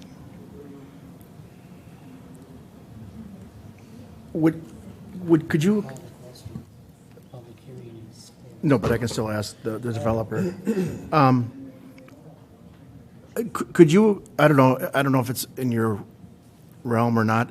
Could you explain a little bit about how it's virtually impossible for a regular developer to put single housing in there? How it would not work because of the cost factor? Or is that above? Sure. First of all, the infrastructure requirements are very different. If you were going to subdivide this into, if you took the medium density designation and assume that you could get 50 lots on here, they'd be pretty small lots if you did that. Let's say that it's 20. The infrastructure that you have to build out to make those 20 homes buildable lots is quite a bit different than what we do. And all of that infrastructure is spread over 20, not over 150. Right. So you need a certain critical mass to make the building work. And that's why the city of Maplewood is not unique in having density designations that don't equate to buildable projects. There are cutoff points in what you can practically build, just like people aren't building, an 8-bedroom house. You're building sort of typical typologies. Most people are not building 50-unit apartment buildings. That was a common method in the 60s, 70s, and 80s. It's not as common anymore because it's extremely difficult to make that work. There are certain really tight urban settings where you can make that work, but it's virtually non-existent once you get to the first-string suburbs or further out. So a lot of the work that we do, a project like this is a good example, is we identify that there's this discrepancy. The comprehensive plan is saying 50 units. Well, 50 units is not possible. How do you know it's not possible? Well, it's not been 50 units for a year, 5 years, 10 years, however long it's been. That's pretty good evidence that you can't do 50 units because every year that goes by, it gets harder, not easier, and more expensive, not less expensive to build. So we identify these intersections, and we know that we take on risk, and we know that we have to make a big ask, and we know that we'll have people come out and be unhappy about it, none of which brings us joy. It's just a reconciliation process that has to happen when you identify these kinds of discrepancies. Right, okay. Great. Does that help? Yeah, that helps. Yep.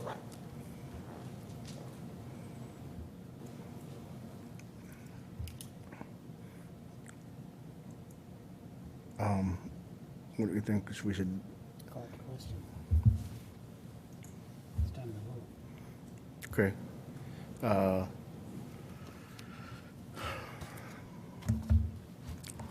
Does anybody want to make a nomination of any sort?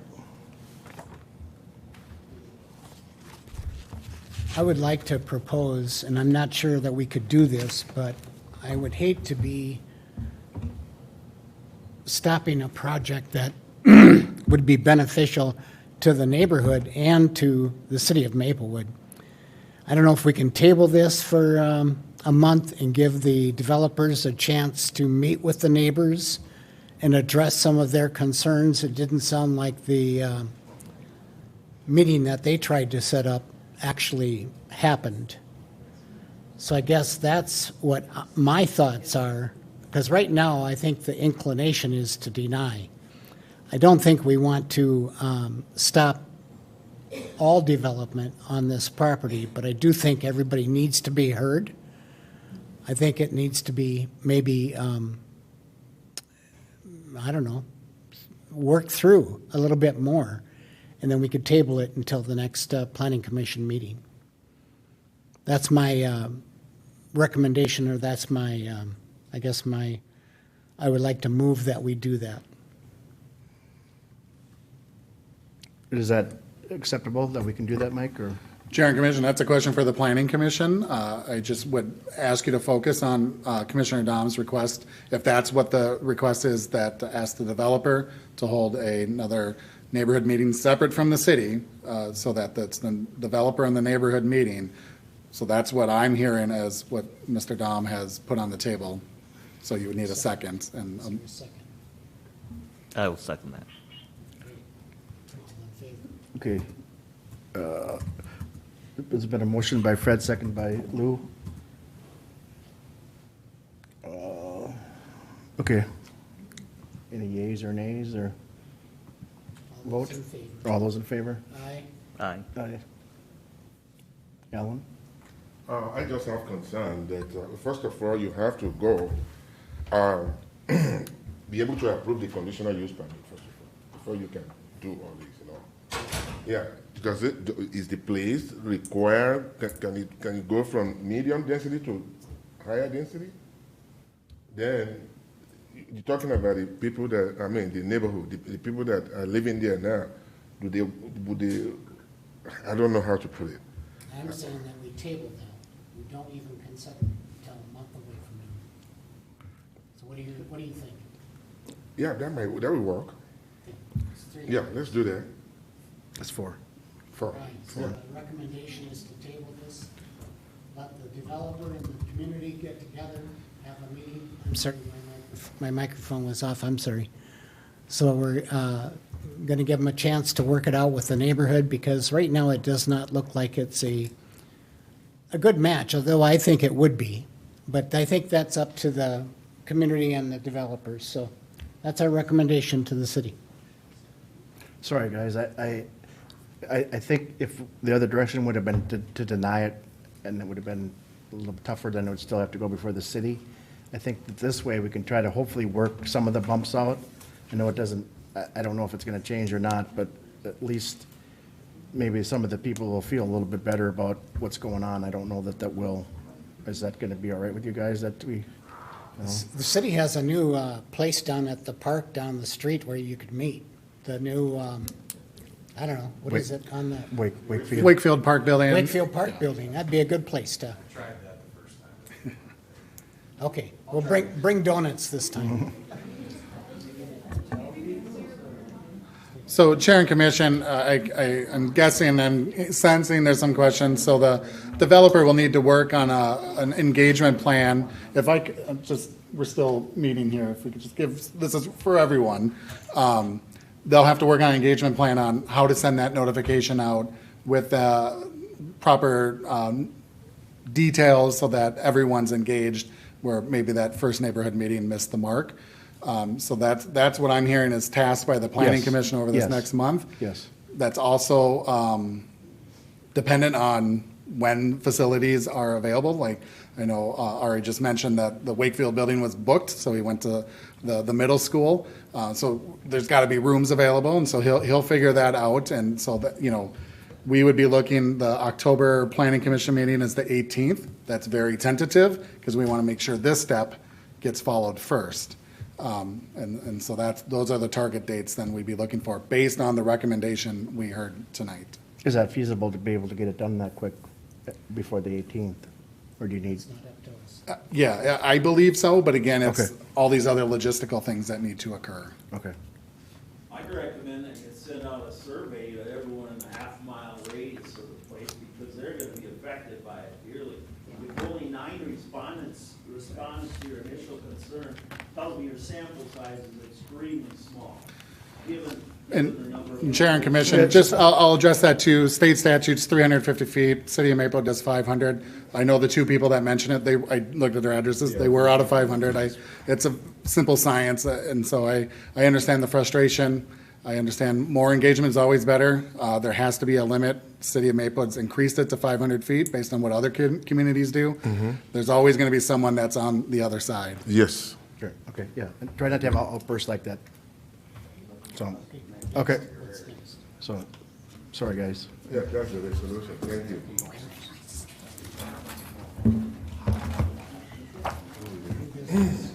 Next weekend. And if you didn't get notification and you think you're closer, I would engage you to talk with me after the meeting or after, and we'll look at what happened there. If the property address or the ownership isn't in the right name, it could get sent somewhere else. If you need to update that information, all those things could occur. Every time we do a mailing, we get a handful that are returned. So there's only so much we can do based on the tax-based data that Ramsey County keeps. Well, also, if we had a piece of paper, somebody has a piece of paper, you can write all your addresses down too, and then maybe that, you can pass that on too. That was the guys that came up to the speaker, but, so just write your guys' names down if you're really concerned then too, so, okay, we're gonna move on, thank you. So we're at, an ordinance amendment to chapter 44 zone reversion and standard in the northeast north end zone district. Staff? Yeah, thank you, Chair and Commission. As I pull up a handful of slides here to walk through that discussion. So as the Chair mentioned, we're looking at a zoning amendment to the North End zoning district. This has been discussed at previous meetings, so you can see the outline of the North End, which is the Maplewood Mall, Birch Run Station, and the handful of other commercial properties within those two super blocks. As we discussed at and that was adopted, the North End zoning district. Excuse me, can you guys, we're still in the middle of our meeting, so if you guys cannot have any conversation in here. So, thank you. So the North End zoning district was created and adopted by the City Council on November 22nd.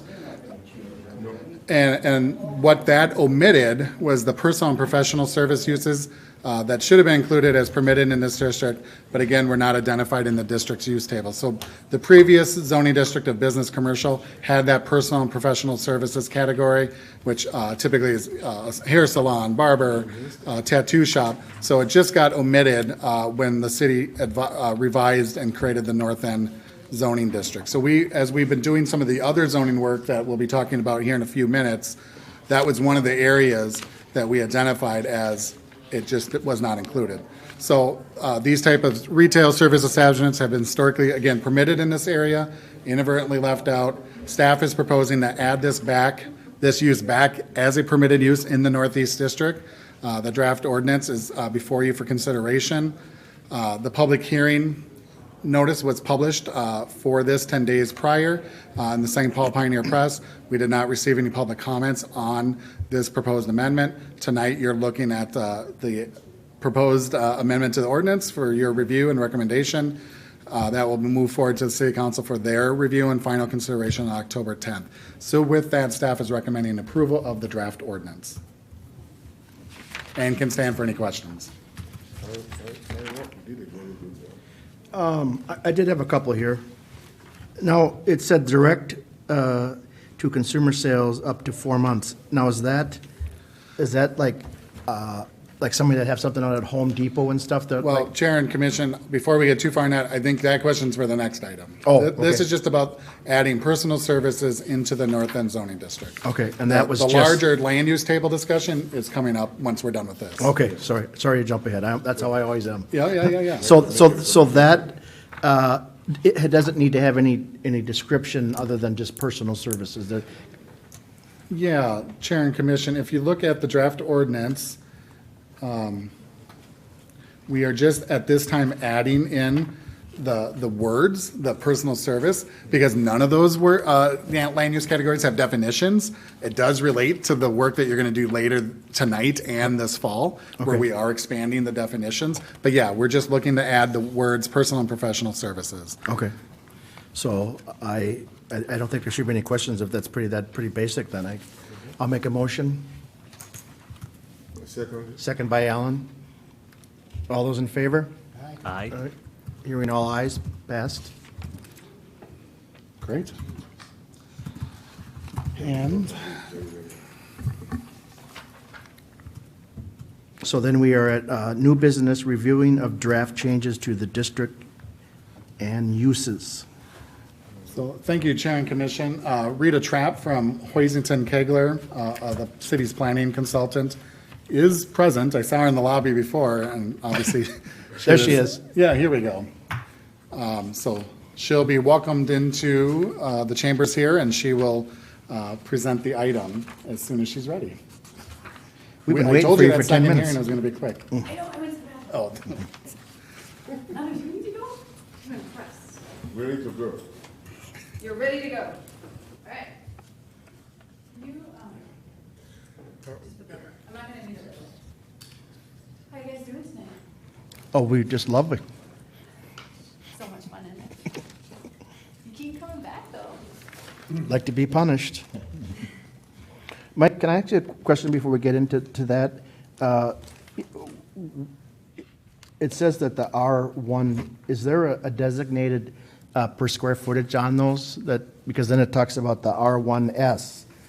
Is there square footages on those, or how? Yes, R1 is a 10,000 square foot minimum lot, RS is 7,500 square feet. Okay. It's funny, because that's what is on that table. Because that's something we need to talk about. All right, good evening, sorry. You were literally that quick? All right, so, good evening.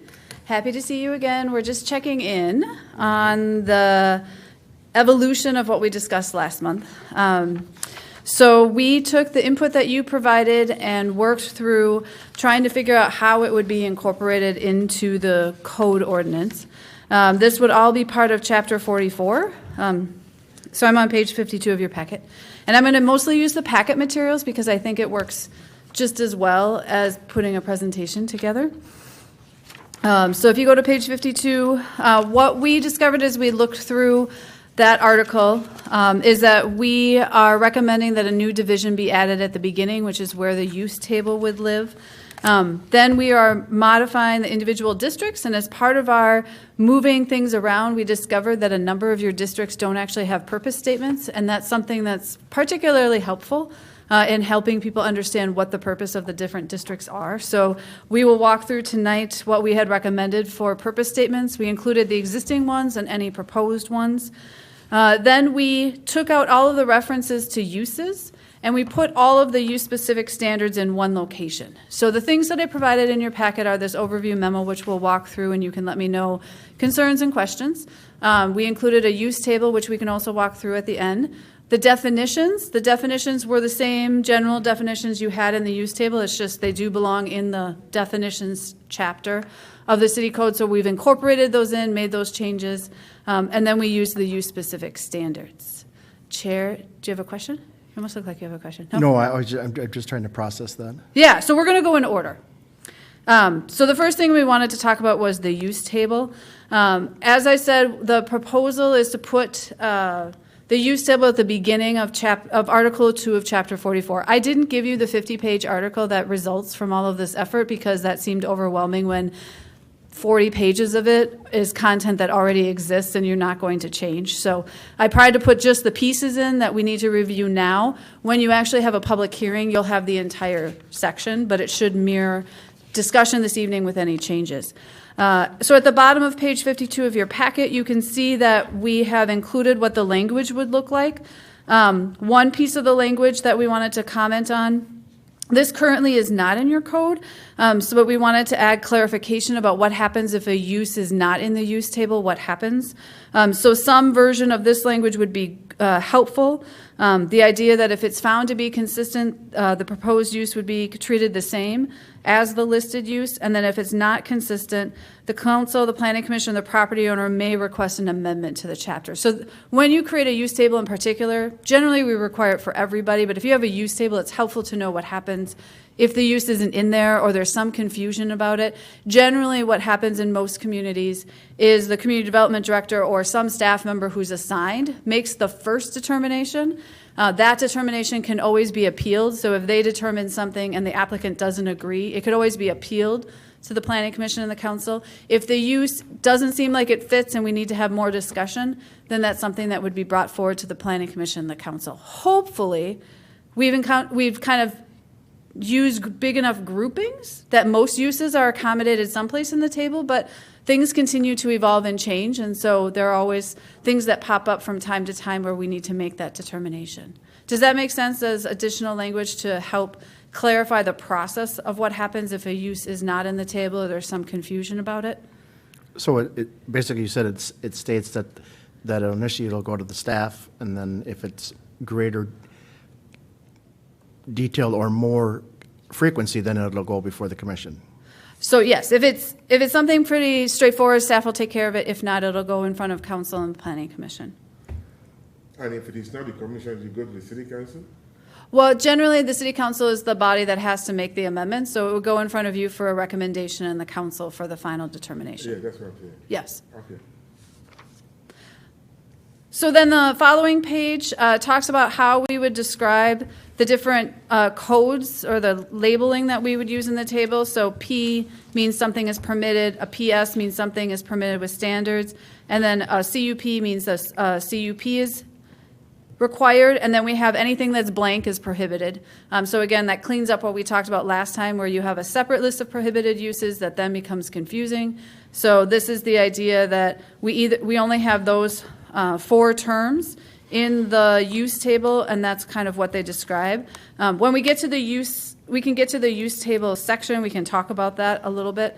So at the end of your attachment, it's attachment 3, is the updated use table, and so this is where you can see what I'm talking about in practice.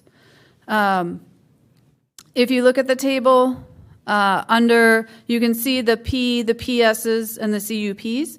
If someone sees a PS or a CUP, there's a column on the far right called Use-Specific Standards, and that column describes where to find the standards that one might need to use. They're not always in the same section because of the fact that you have solar, you have adult uses, you have something else, community gardens, that live in other places. We're not consolidating all of those in one place. So this column says where one would look for that information. And in those use-specific standards, which we'll talk about this evening, you can see there's some differentiation based on district. But that's specifically listed in the use-specific standard section as opposed to in this table. This table is just trying to give you a sense of what's happening. So is the red CUP different from the black CUP? The red would mean something that we changed. So those are new. Those are things that got updated as part of this process. So black is what you already had today. Anything red is things that have been modified based on our discussion or staff review. The question I have is urban farms and disposal facility shows nothing all the way across, so why are they even in the table? Yep, I'm working on catching up to you. 5 of 5, page 5 of 5. Oh. Huh. That is a good question. It should show something. And I will double check and that. Hellaport. Oh, no, Hellaport's got a CUP. M2. It's got a place. I'm just curious. Or are they just not allowed at all? Well, I think disposal. But this definition, they are not allowed. We have recycling. I was trying to remember if we combined it, which sometimes happened. I will double check that. Thank you for catching that, because that's what happens with so many details. You have regular farmland. I'm sorry, what? You have regular farmland. You have regular farmland, but not urban farmland, right? Okay. I will double check those too. Thank you. It's at the end of the table. I got tired by it. No, I'm just kidding. I guess that one got missed. We will double check it and update it. Any other things? That's why we love having you, is to catch things and to ask questions that are good. We're going to go through each of the standards, so. Yeah. It seems like it's referencing the exact same Division 19. Yes, the reason I did that is because if we put each place specifically and then you make a change to it, the table will have to be updated for numbering. So my thought was to direct people to the division, and then they're in alphabetical order, and so they'll be able to find it. But I know from updating codes that having specific code citations, then it gets lost as updates happen, and then they're not correct, and then they're maybe more confusing than sending them to the division and then having them see they're in alphabetical order. I'm gonna make a note, though. I wonder if there's a way of making that clear.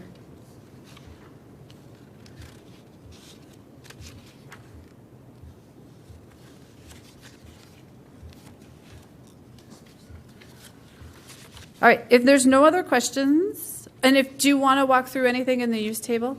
I'm happy to do that. Otherwise, I'll go back to the kind of what we're walking through this evening. Looks good. I know some people are still turning pages, so I just want to check. So page 5 of 5, did you catch that disposal facility? Yes, thank you. I'm just thinking what a disposal facility. Oh, what is it? Garbage. Ah. It's a garbage collection site. Oh, are those portables that you see on the trail? No. No. It's like Republic Services having a transfer station in, what street is it So- you live on again? The definition that you have in your code, I didn't write this. This is what you have, says, a waste facility permitted by the State Pollution Control Agency for the disposal of waste. It shall also include any appurtenant facilities needed to process waste for disposal or transfer to another waste facility. Transfer to another. So it could be a holding place and then a transfer facility. Yep. What street is it you live on again? Do you have one? Do you want one? Should we take it out? Okay.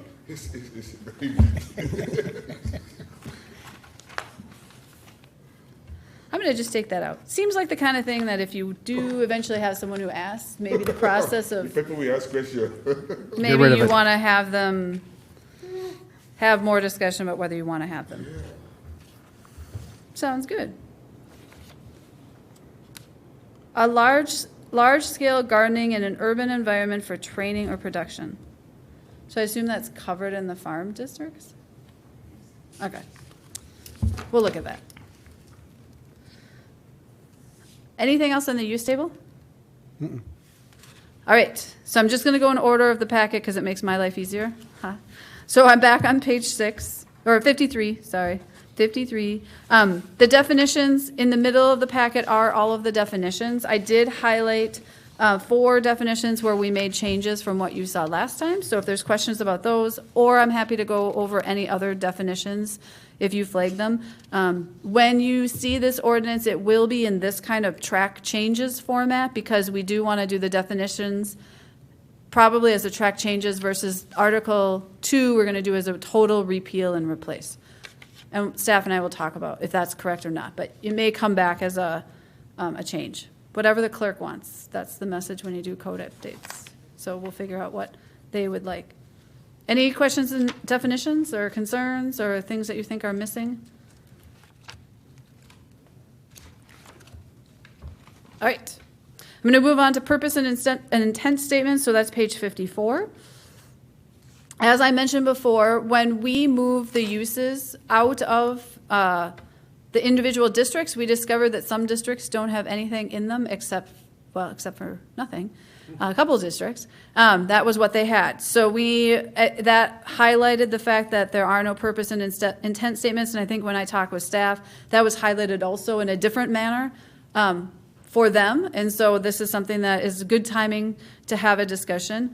You will see that I wrote down existing ones and proposed ones. We did not make recommendations on changes to existing. That really wasn't part of our process necessarily. So we certainly can have discussions if something doesn't look right or you have questions about. It's on the table, it's just we weren't charged with making sure, making any changes to them. So you can see after the title I put proposed or existing. And we can certainly have conversations if you think, if there's something confusing, you think it doesn't capture what you thought it would capture, if you think something's missing that would be helpful, we can certainly have a discussion and edit. That's what we're here for this evening. I'm just more curious. What is R1S for total square footage for the lot then? 7,500. 7,500? How did you get that? Because I asked Mike earlier. Oh, you asked him. What's the frontage then on the street? It's on my table if you would like. Yeah, I can take, Oh, I it's on think the it's 60 table? feet. That's on 60 feet. Okay, sorry, I didn't know that. That's what this table is. Keep going. It just, And then the R1 is 10,000. I got that part, because he just said it. R1 is 75 and R1S is 60. R1S is 60. And R1 is 70, you said? 75. 75. Frontage. Yep. Yes, well, I said lot width, so there Got it. might be Okay. a difference between your frontage and lot width, No, that no, might be no, the only that's thing. There can be in the R1 where lot frontage is 60 feet, but at the building setback, it needs to be 75. Got it. Oh, okay. That's right. It could be a triangle Yes, or a trapezoid, whatever that's called. or any other shape that you could come up with. So the reason we're adding all these is to give it more of a defined for each individual Yes. resident, so it's not just. In general, if we would do a full code update, we would recommend starting with purpose statements to say, what are we trying to accomplish with each of these districts? So this is a good chance to add that and clarify what is the difference, particularly when you get into the Rs. Well, and actually your commercials. You have a lot of Rs and Cs. So what is intended as the difference between all of those? It's helpful for folks to understand that, and also gives you something to point to. If something doesn't feel like it fits, that's one more element that you can say, that's not really fitting the intent of that district. So that's the purpose of having them. Well, I live in the farm residence there, and I'd like to add a bunch more things. Like you can store junk and have all kinds of structures and.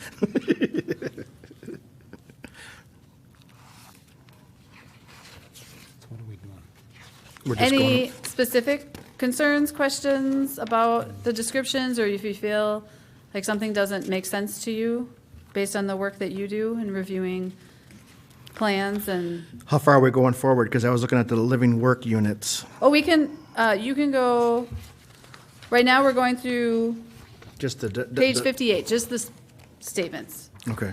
purpose statements, because I want to take everything kind of in their groups so I don't miss something. Just page 58. So all of the districts, is there any purpose statement that is of concern? I did get a chance to read all of them. I guess I should have I did spend 10 hours on this though, but I didn't spend all the time reading that. Well, it's understandable. You guys had a big case earlier tonight. And this won't be the last time you see it, but it's nice to capture things now if we can.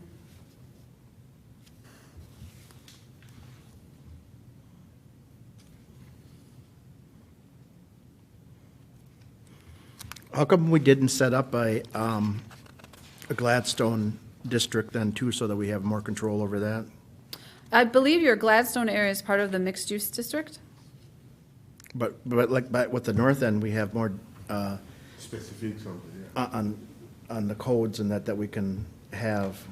Well, and so Chair and Commission, Gladstone isn't one zoning district. It's multiple zoning districts. When we consider what Gladstone is, I think North End is probably more monolithic in terms of what it is now and what I think the vision is. It's also probably overall, given the scale of a commercial area, it's not that big of an area. So glad they just developed at different times and at different reasons. There could be a point in time where we'd want to relook at some zoning codes in the Gladstone neighborhood. If this, like the project you reviewed earlier today, if it was across the street, yeah, there's going to be more standards for building. But those projects across the street, even the current ones, are more dense than what you were looking at tonight. Right. So there's that trade-off. But yeah, they're just different neighborhoods. Yeah, So those apartments on Frost are more dense than this was? They are, yeah. Oh, really? Yeah. Okay. I didn't think they would be. By a few units in each, yeah. Yeah, okay. Yeah, I didn't want to bring that up at all, that they were going to build, that the whole side of the street was designated. Not a good timing. So would it be feasible, just to make Frost Avenue a zone by itself that would be north and south of that, to make that just a district itself, or is that just too impossible? Chair and Commission, it's possible, but it's a separate process from what you're doing tonight. And it would be a separate effort because it would be just as involved as the North End was, and maybe more involved because I think you're going to have more neighbor. Multi-districts. There's going to be more engagement that needs to be done if you wanted to holistically look at that neighborhood again. Right. Yeah, I'm just thinking in the future and what the process would be, because then we'd have more control over what the development's gonna be than it is, you know, just a suggestion, because that's kind of what it was in the thing, is just a suggestion, not really a code. Well, Chair and Commissioner, I don't want to get too far off of what Rita's here to present to, but, you know, some of those, the mixed-use district implements the the Gladstone Master Plan for those areas, and so did some other, you know, the medium density is what it is today. A developer can always come in and propose something new, and that's what you saw tonight. Right. You know, and that will always, nothing is set in stone forever. And that's why the Planning Commission and City Council gets to decide if it's going to move forward or not. That's part of that process. I do think you have a good amount of control over what gets built in terms of the design board earlier this night can work on the design of a project. They frankly didn't have concerns with the design of what was before you. It was more of a density conversation. Okay, So. okay, perfect. I won't bother you with that anymore, thanks. We just got nothing else to do but go home. Okay, for you to go ahead. Are there any other questions, purpose statements, concerns, anything that got a flag? I think as we move along, you know. No, that's totally fine. Yeah. I just don't want to move on too fast if there was something.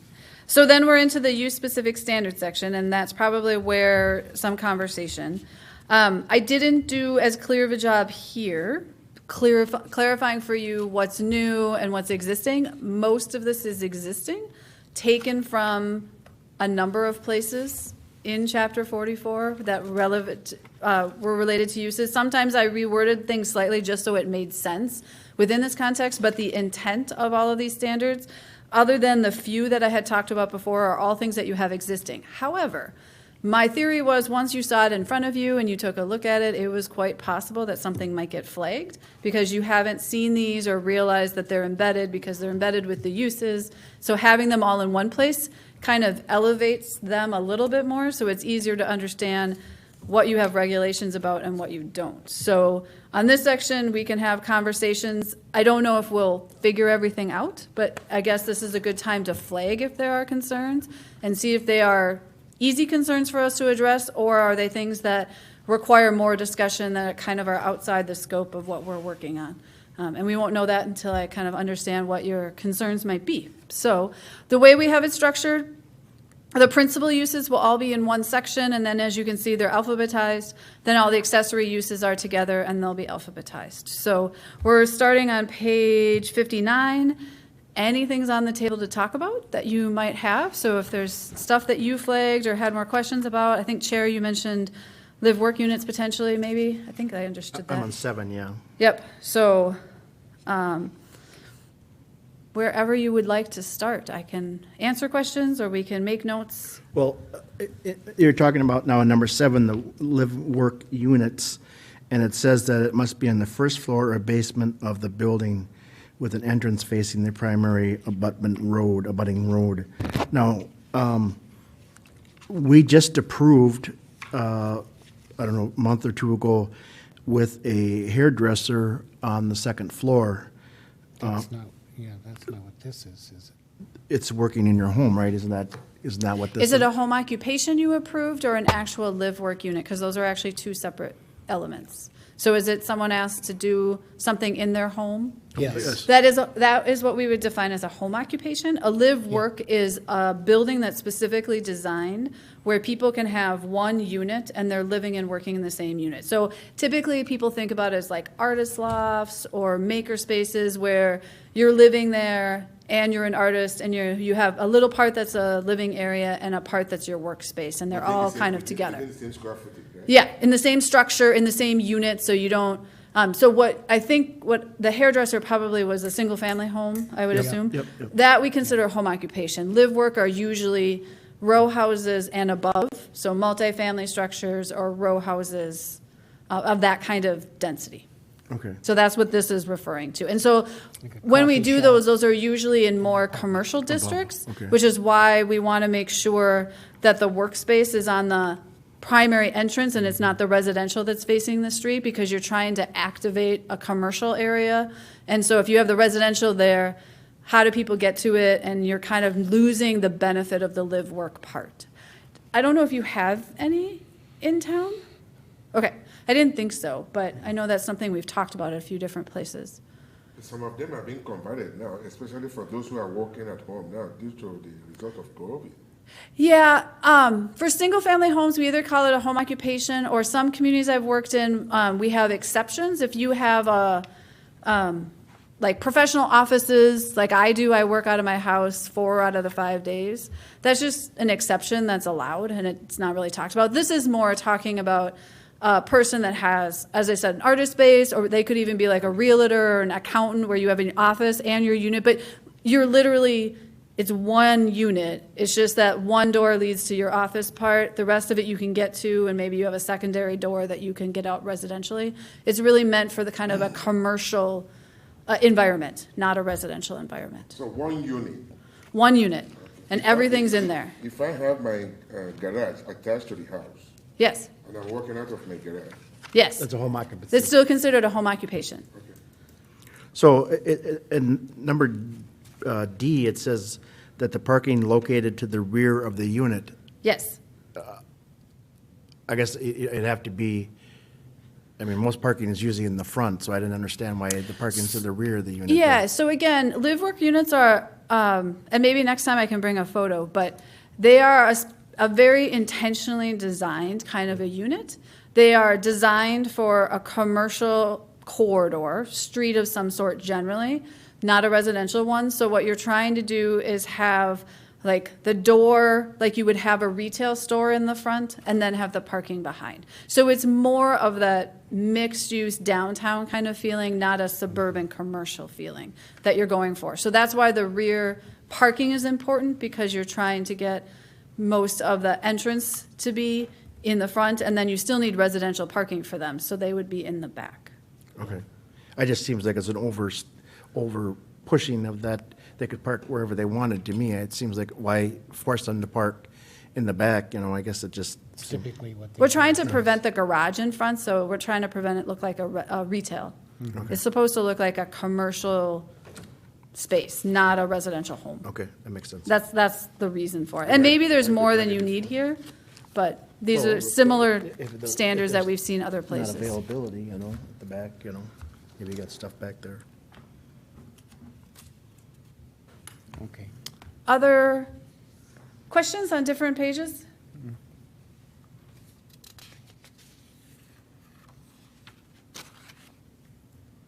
No, when it's talking about certain definitions in it, it just pertains to that, like the motor vehicle maintenance garage. City must approve location and type of outdoor storage and the conditional use permit.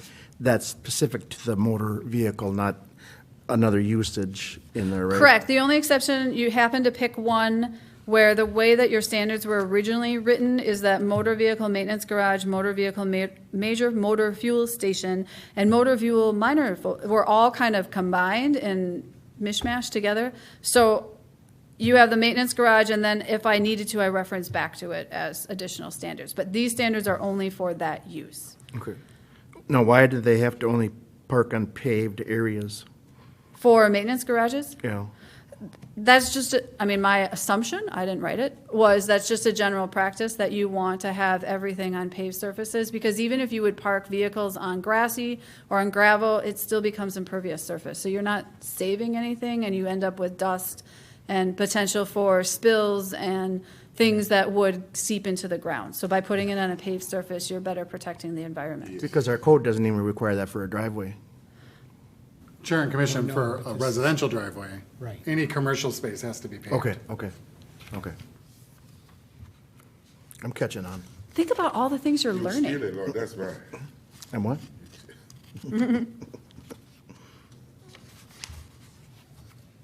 Accessory buildings. Yes. I did not change anything except for the one thing I wanted to make sure we changed was what I crossed out. Detached garages shall not include living spaces, because if we are going to do an accessory dwelling unit, then we kind of have to have a different conversation about that. But this is what your code has today. Accessory buildings. So, to me, it's a little confusing. I don't know, I tried to even draw pictures and I still was a little bit confused. On accessory buildings? Yeah. So the first one is detached buildings without an attached garage. So it can be the house and a garage, but it's not attached, and then you can have other buildings. So that would be, the total would be for, let's say 42 was 1,250 for a garage. So how I understand this is your code, but we'll see if I do well. I feel like this is my planning test to interpret on the fly. The first column is if you want to build a detached building and your principal house does not have an attached garage. That's how big you can get. Okay. Based on lot size. The second column is how big the attached garage can be as long as you don't have any other structures on your site. That's how big the garage can be. And the third one is the combined total of all the square footage of all the detached and attached buildings is limited to that number. Did I do it right? So why is column 1 and column 2 identical? Because that's how you wanted to do it, that part I Yeah, can't. Chair and Commissioner, I'll just absolve Rita from this. This isn't new. This has been in the code for a long time. And so, yeah, I don't think there's anyone on staff that could probably articulate the rationale between why these specific numbers, other than I'm assuming there was some study and there was some reason for when it was originally adopted. But yeah, there's more allotment if you just have one of one kind, but then when you want to have both, detached and detached structures, then you can't go over that third column. But this is the time to change it if we're changing the code, isn't it? Or it's the time to put it on a future study, because the code changes that we're doing, you don't have to get everything done perfectly. You could have additional study that gets on a list and then you can prioritize with staff. Because I know it's always a problem with the square footage on that. A lot of people cannot.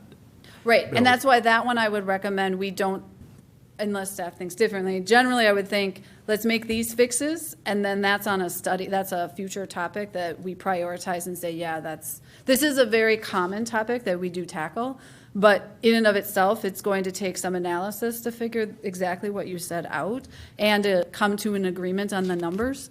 And so that would kind of derail the rest of what we've done so far. And so having it in here doesn't change, you already have this. So by waiting, we're not causing a problem by waiting. But I think you could certainly direct staff and say, we should put this on the list and maybe this is something we tackle in the future. I just thought if it was easier without having to go through that process, if we could change it, since we're changing it, but we can't really do that, we need to have a process. I think this is one of those topics that my experience is, it sounds easy, but once you actually dive into it, it might take a little bit more effort because you're really you are having more potential for creating nonconformities. And so usually it's a little bit more of a discussion than just, hey, let's change some numbers. Usually it's like, well, but I think of this lot, my neighbor down the road only has this big, so what happens? So Okay. You'll probably surprise me and you'll just be like that, but generally that's not been my experience. Okay. We'll put that on the burner then and Yeah. high priority. Sounds good. So I do want to talk about accessory dwelling units, but let's finish everything else and then we'll circle back to it. Any other questions, concerns, things that didn't make sense? Oh, the direct-to-consumer sales, I had asked that before. Yes. Now, is that like Home Depot selling things outside on their sidewalk or something, or? Okay, I'm going to get the actual definition. Chair and Commission, while Rita looks the specific information up, Home Depot has a conditional use permit for exterior storage because they do it for more than 4 months a year. The 4 months a year or less, that tends to be the taco truck that's up the street on White Bear. It's the fruit stand that comes out at Mogren's Corner every year. It's those type of uses that are talking about. If it's more than 4 months, then it's going to fall into a conditional use permit. Okay. Anything less than 4, it just needs to be properly licensed. Okay. So the actual definition of direct-to-consumer sales is the sale of agricultural products or prepared foods directly from farmers or vendors to consumers, including but not limited to community supported agriculture, farm stands, farmers markets. Okay. But more than 4 months, you need a CP, right? Yep. I'll have to check if that's in that CUP section. Okay. And then tier 1 and tier 2, is that, Uh-oh. Where are we? that's just one back page on 64. Tier 1, oh, that's in the R1 Rural Conservation Dwelling District. And the reason you have Tier 1, which is a larger lot size, and Tier 2 is a smaller lot size, I believe off the top of my head, Tier 1 is 43,560 or an acre in size, and Tier 2 is 15,000. 15,000, and Tier 1 was what? 1 acre. 1 acre. It says 43,560, but that's an acre. Okay. Yeah, Chair, and that's, Chair and Commission, that's the very most southern part of the city. We do not have any properties that are in Tier 2. That's Conservation Development District. So if there were to be sites on their redevelopment, they would have the option to do essentially like smaller lots with conserving the rest of the space for open space. Has not occurred.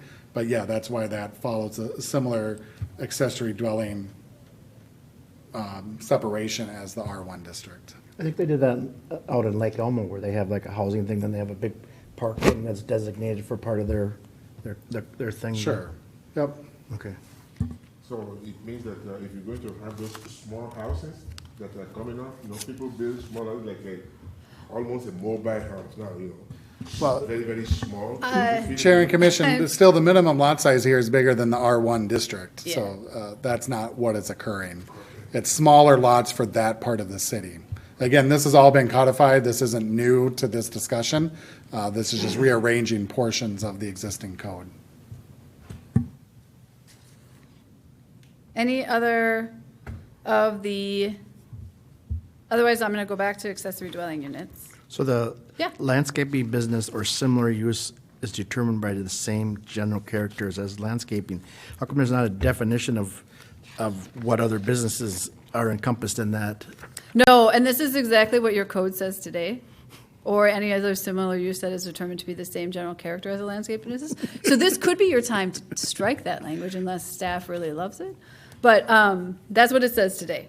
So I think the idea is that you have to determine that whatever it is similar in character to what a landscape business would be. Well, there was somewhere down here another that had different other descriptions. Where was it? Well, I guess that was in contractor shop yard. That was. I was thinking of that. That was different than Yeah. the. So I left the language in there because you had it in today. And I didn't want to take anything like that out. If it's up to you if that's. I think it should be more descriptive. I mean, that's because that doesn't really. That's pretty vague. It is. Yeah. Yeah. So how would we be more descriptive, or do we just say landscape business? Well, I think there should be more encompassing with other things that are similar to that would be described. So what else would we want to allow? I believe this one is specific to, it's a CUP in the farm district. So what other things would we think would be okay in the farm district? And I put it as it was as an accessory use, it wasn't as a principal. I will double check that, but I'm pretty sure I put it in there as an accessory because that's how it was described. Oh yeah, allowed as an accessory use to residential property. So what other types of, so I'm reading from the actual landscape business number A, or letter A. It says it's only allowed as an accessory use to a residential property if the parcel of land is 4 acres or larger. So what other types of businesses are similar enough that people would be okay having those in there?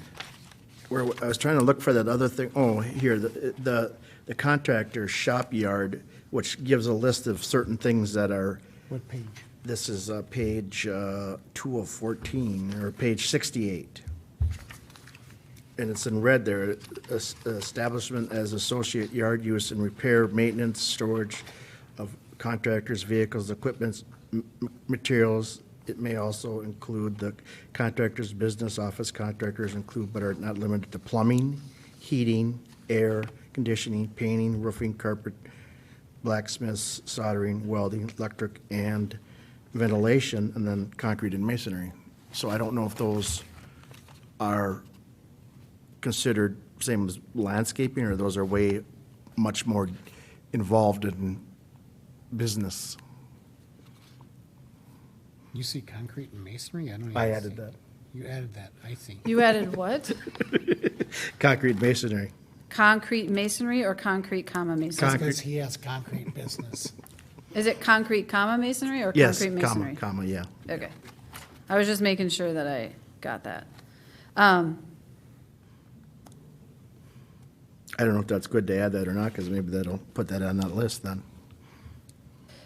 But the landscaping business thing, would those businesses be considered the same, similar, or are those completely different? Because Well, they're, 4 acres or larger. right, but it's, I mean, this is your role, is to help us understand what you think. Generally, I could see someone making the argument that a contractor shop and yard is very similar, what you listed, to a landscape business. Mhm. But that's where this is kind of hopefully your input. I don't know if Mike, you have any other comments, but. No, I would agree with that, Chair and Commission. You know, again, I think the context here is landscape business, and this, what that's being referred to is in the farm district. So we're talking very specific areas of the city. right, right. So how much, I mean, there's some room for interpretation now based on what's existing in the code, and that's why you're calling it to question on what else could be allowed there. So if you're wanting to tailor it more specific, then yeah, that's where we need to hear from you. But then we're gonna limit the limitations of the broader view of it then, because we're gonna be specific. Perhaps, yeah. Right. That would be the trade-off. I still think that there's an opening, because it says contractors include but are not limited to this list. So if someone can come in and convince you and the council that they're the same, there would still be an opportunity for that. But usually you need a Either way, home occupancy license to do that. well, there's a conditional use permit required for this Either anyway. way. So either way, they're going to have to come through the planning commission council. Okay. So the interpretation part is going to happen. It Either way. doesn't matter. Okay. There's no administrative way around it. Okay, so then that if you want to doesn't be matter more then. specific, we Then I don't could. think it matters then, because as long as people understand that either way, it still has to be approved with the, so. Yes. I think it's, because it's more involved changing things I see, so. Well, I mean, I don't know. It's up to you. If it was me, I would probably take out the language that says or any other similar use and specifically talk about it, but you can keep your code how you want. Well, if it comes before the commission for the approval, I mean, there might be different interpretations depending on your background. Yeah. Yeah. So, but if you have a code that is supporting that, at least you can replace the code. So the other thing on that too is it says there shall be no exterior storage of commercial vehicles, equipment, or material. I would think that it'd be right if you had some of the area fenced in, if it fell within the boundaries of the property that were, setbacks and everything. Okay. Well, what are others? I mean, that's a change that needs discussion and weighing in and fencing and screening. Right. In the farms, we're talking the farm zone, right? Is that what we're in there? Correct. We're only in the Yeah, farm district. Yep. So page 67 of 87. We're on Yep. page 65, under 5, landscape business. Yep. Yeah, because I know that if you're, are we? Because I don't see that being a problem. But, Well, you don't, but you're No. not a neighbor of somebody that has something like this either. no, That's where because we had a guy that had a landscape business that we reviewed that a while ago where that, by the window and noise? yeah, he had all that Oh, equipment, yeah. and it was fenced in, but it's still, Yeah. Right. that was not, Because it drove by, he started up the car right by his window on that, yeah. well, yeah. Yeah. That was So I think intrusive. this is okay, the way it is. I would keep it that you can't store commercial vehicles, otherwise you'd have somebody on 4 acres and they'd have all 4 acres covered with trucks and mowers and everything else. Just so they could run their landscape business. Yeah, that's true. So I would leave it. But I still think the fence on the farmland's okay. Not the 4 acres. What are you talking about, the fence on the farmland? The fenced area on the farmland, because that doesn't have to be that's not 4 acres there. I'm zoned in a farmland. Oh, I'm looking at this, page 5, or page 65. Number 5. Number 5. Yeah. That's all I'm looking at. Okay. So I'm hearing we're going to keep it for now. Yep. Is that what others agree? Okay. Let's see. Just a second, I got my packet out of order. 67, okay. Got it back. I want to circle back to accessory dwelling units, so if there aren't any others, let's pause on that page 64. These are based on our conversation the last time. And since this is brand new, I wanted to make sure we revisited it. And there was a chat about setbacks that I wanted to have. So, so what this says was only one ADU can be created per single-family property. You have to comply with your residential rental code that already exists. So that's something that kind of safeguards. I decided, based on our conversation, between 250 and 900 square feet. I know that we had a conversation that we'd like to stick with a specific number. Seemed a little more straightforward. The number we could talk about if you would like. Off-street parking has to be available, 2 spaces for the principal residence, following what you have in your code today and making sure there's 1 space for the accessory dwelling unit. A deed restriction would be recorded to make sure that there can be no independent sale of the ADU. And then specifically, just to remind you, before I get into the F, if the ADU is within the principal structure, you're going to have to just comply with principal structure setbacks. So that's A through E applies to any ADU. Doesn't matter where it is, what it is. F only applies to a detached accessory structure. So what we have, which kind of relates to what we just talked about, the square footage would be counted to the total allowable accessory structure area. So that goes back to that table we just looked at. So that's what that is referencing. The number 2 is what I want to talk about a little bit. Accessory structure 3 needs to be at least 5 feet from any other structure. So that's making sure the principal, 2 living spaces are far apart. There is fire code separation generally desired. Water and sewer connections have to meet building code requirements. And then height restrictions, right now I just have it that the height restrictions match your accessory structures. Setbacks, height restrictions, the only caveat to that is that does mean that most likely you would never see, or very rarely would you get to see, a garage on the main floor and an accessory dwelling unit on top, because your accessory height restrictions are 16 feet. That's not really tall enough to get much of a ADU on top of it.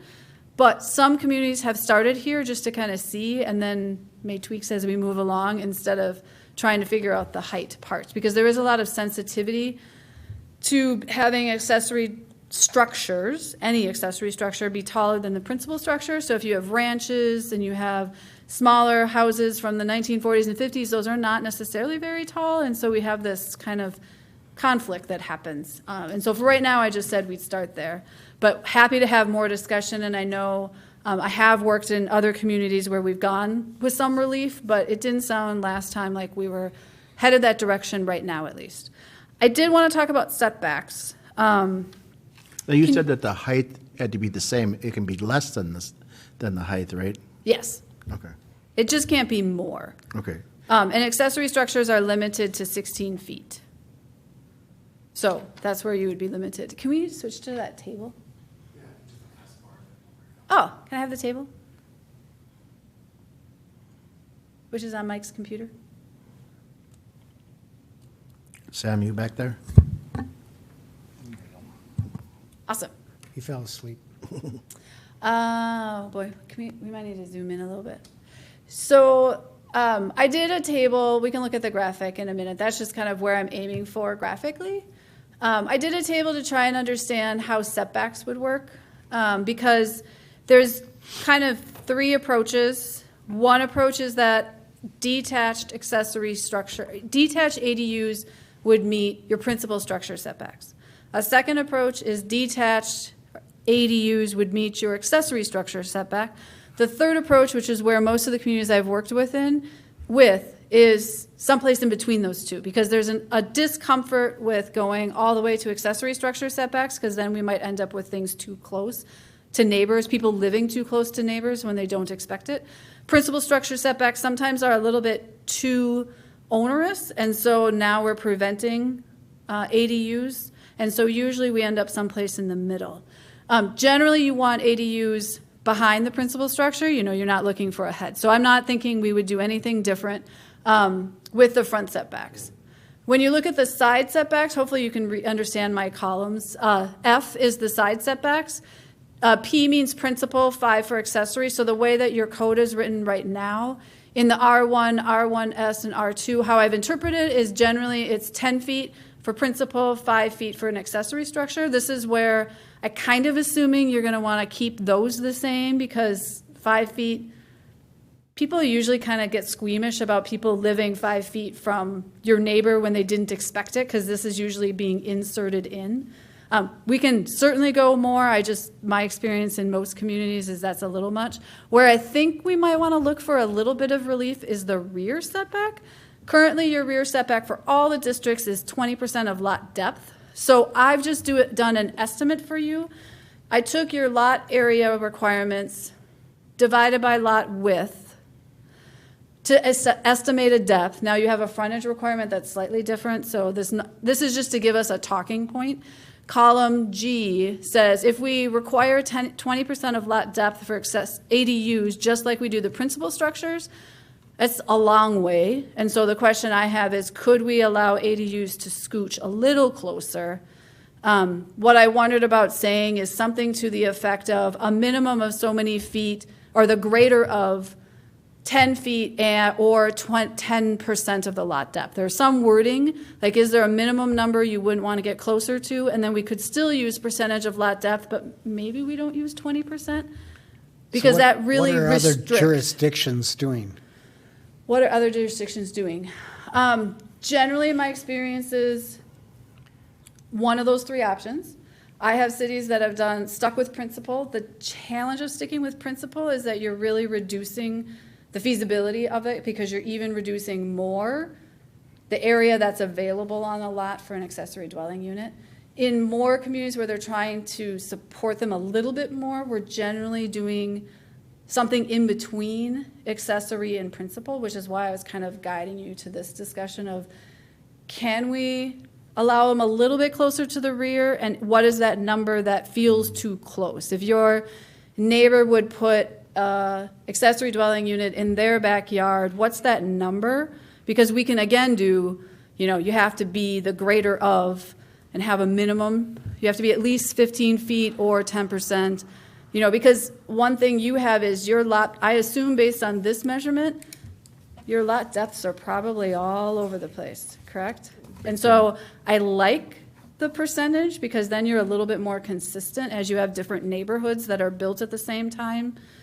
Because if we pick a number, then if one neighborhood has 150 feet and the next neighborhood has 100 feet, there's a big impact difference between the two, and that's why I kind of like the percentage, maintaining it. But I also assume everybody has a gut reaction to like, ooh, I don't want to have, if it was my neighbor, I don't want to have that accessory dwelling unit 5 feet from my back property line and have them looking in my backyard. That's what I've heard when I've worked with communities. Can some of these be grandfathered in?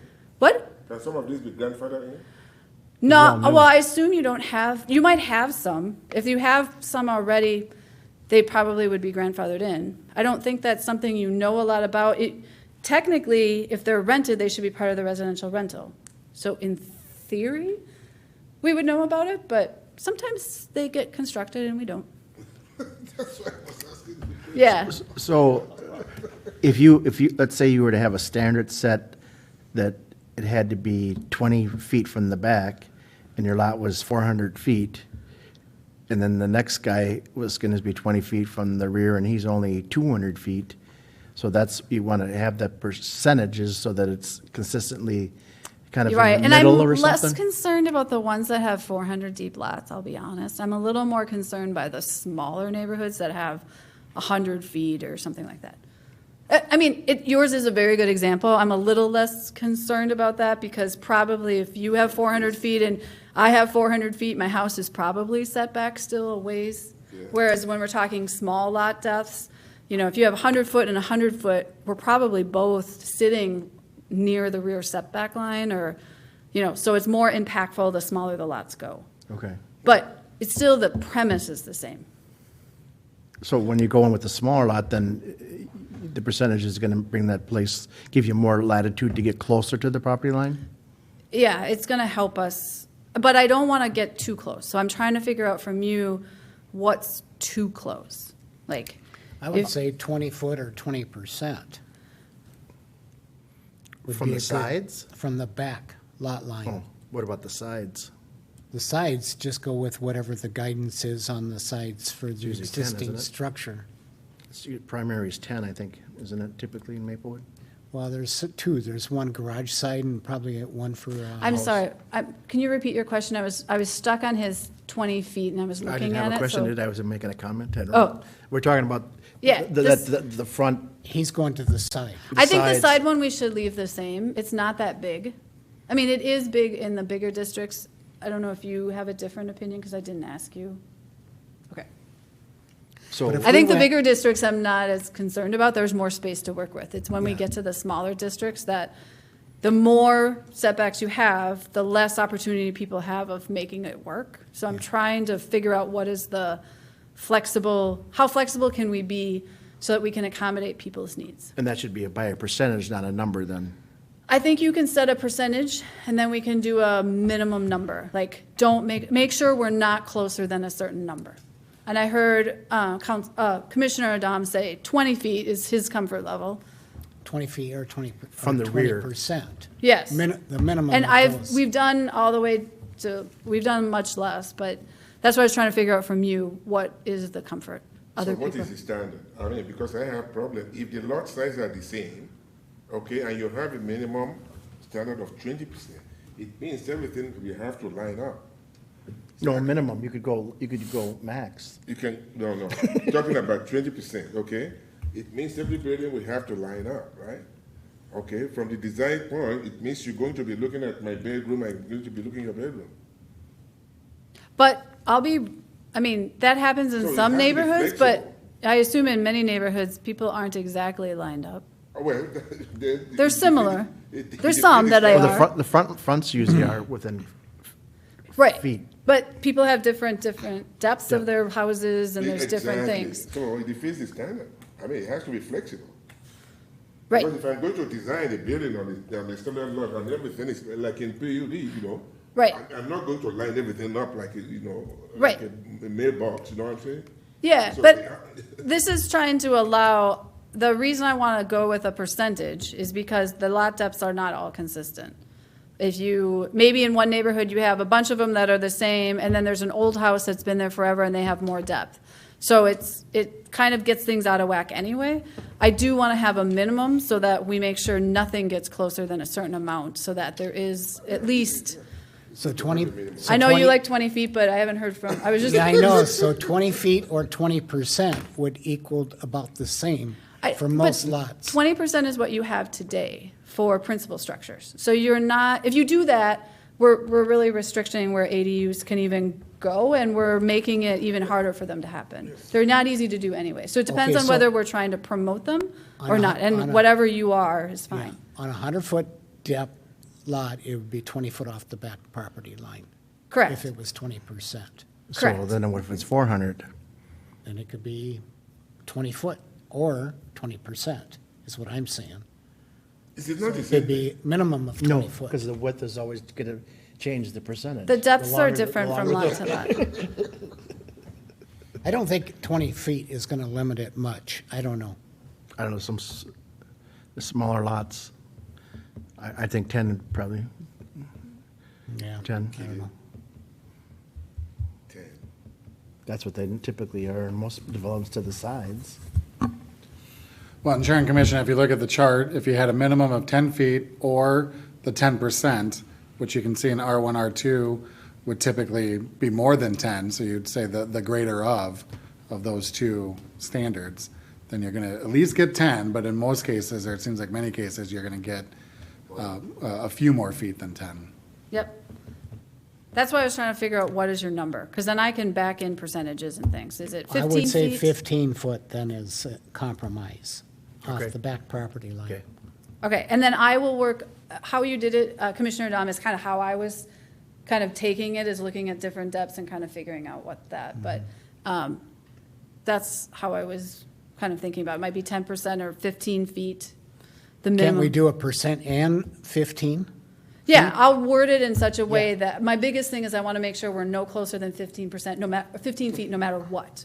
So I got to figure out what the exact wording so we always get that. But that's what we're aiming for, is that no matter what your 10% goes to, you're getting at least 15 feet back. So if you have an extra small lot, you still have to be 15 feet, because we don't want them to get too close. Right. Okay. Perfect. Okay. Okay. That is exactly what we're aiming for. Anything else on the ADU section that caused concern or questions?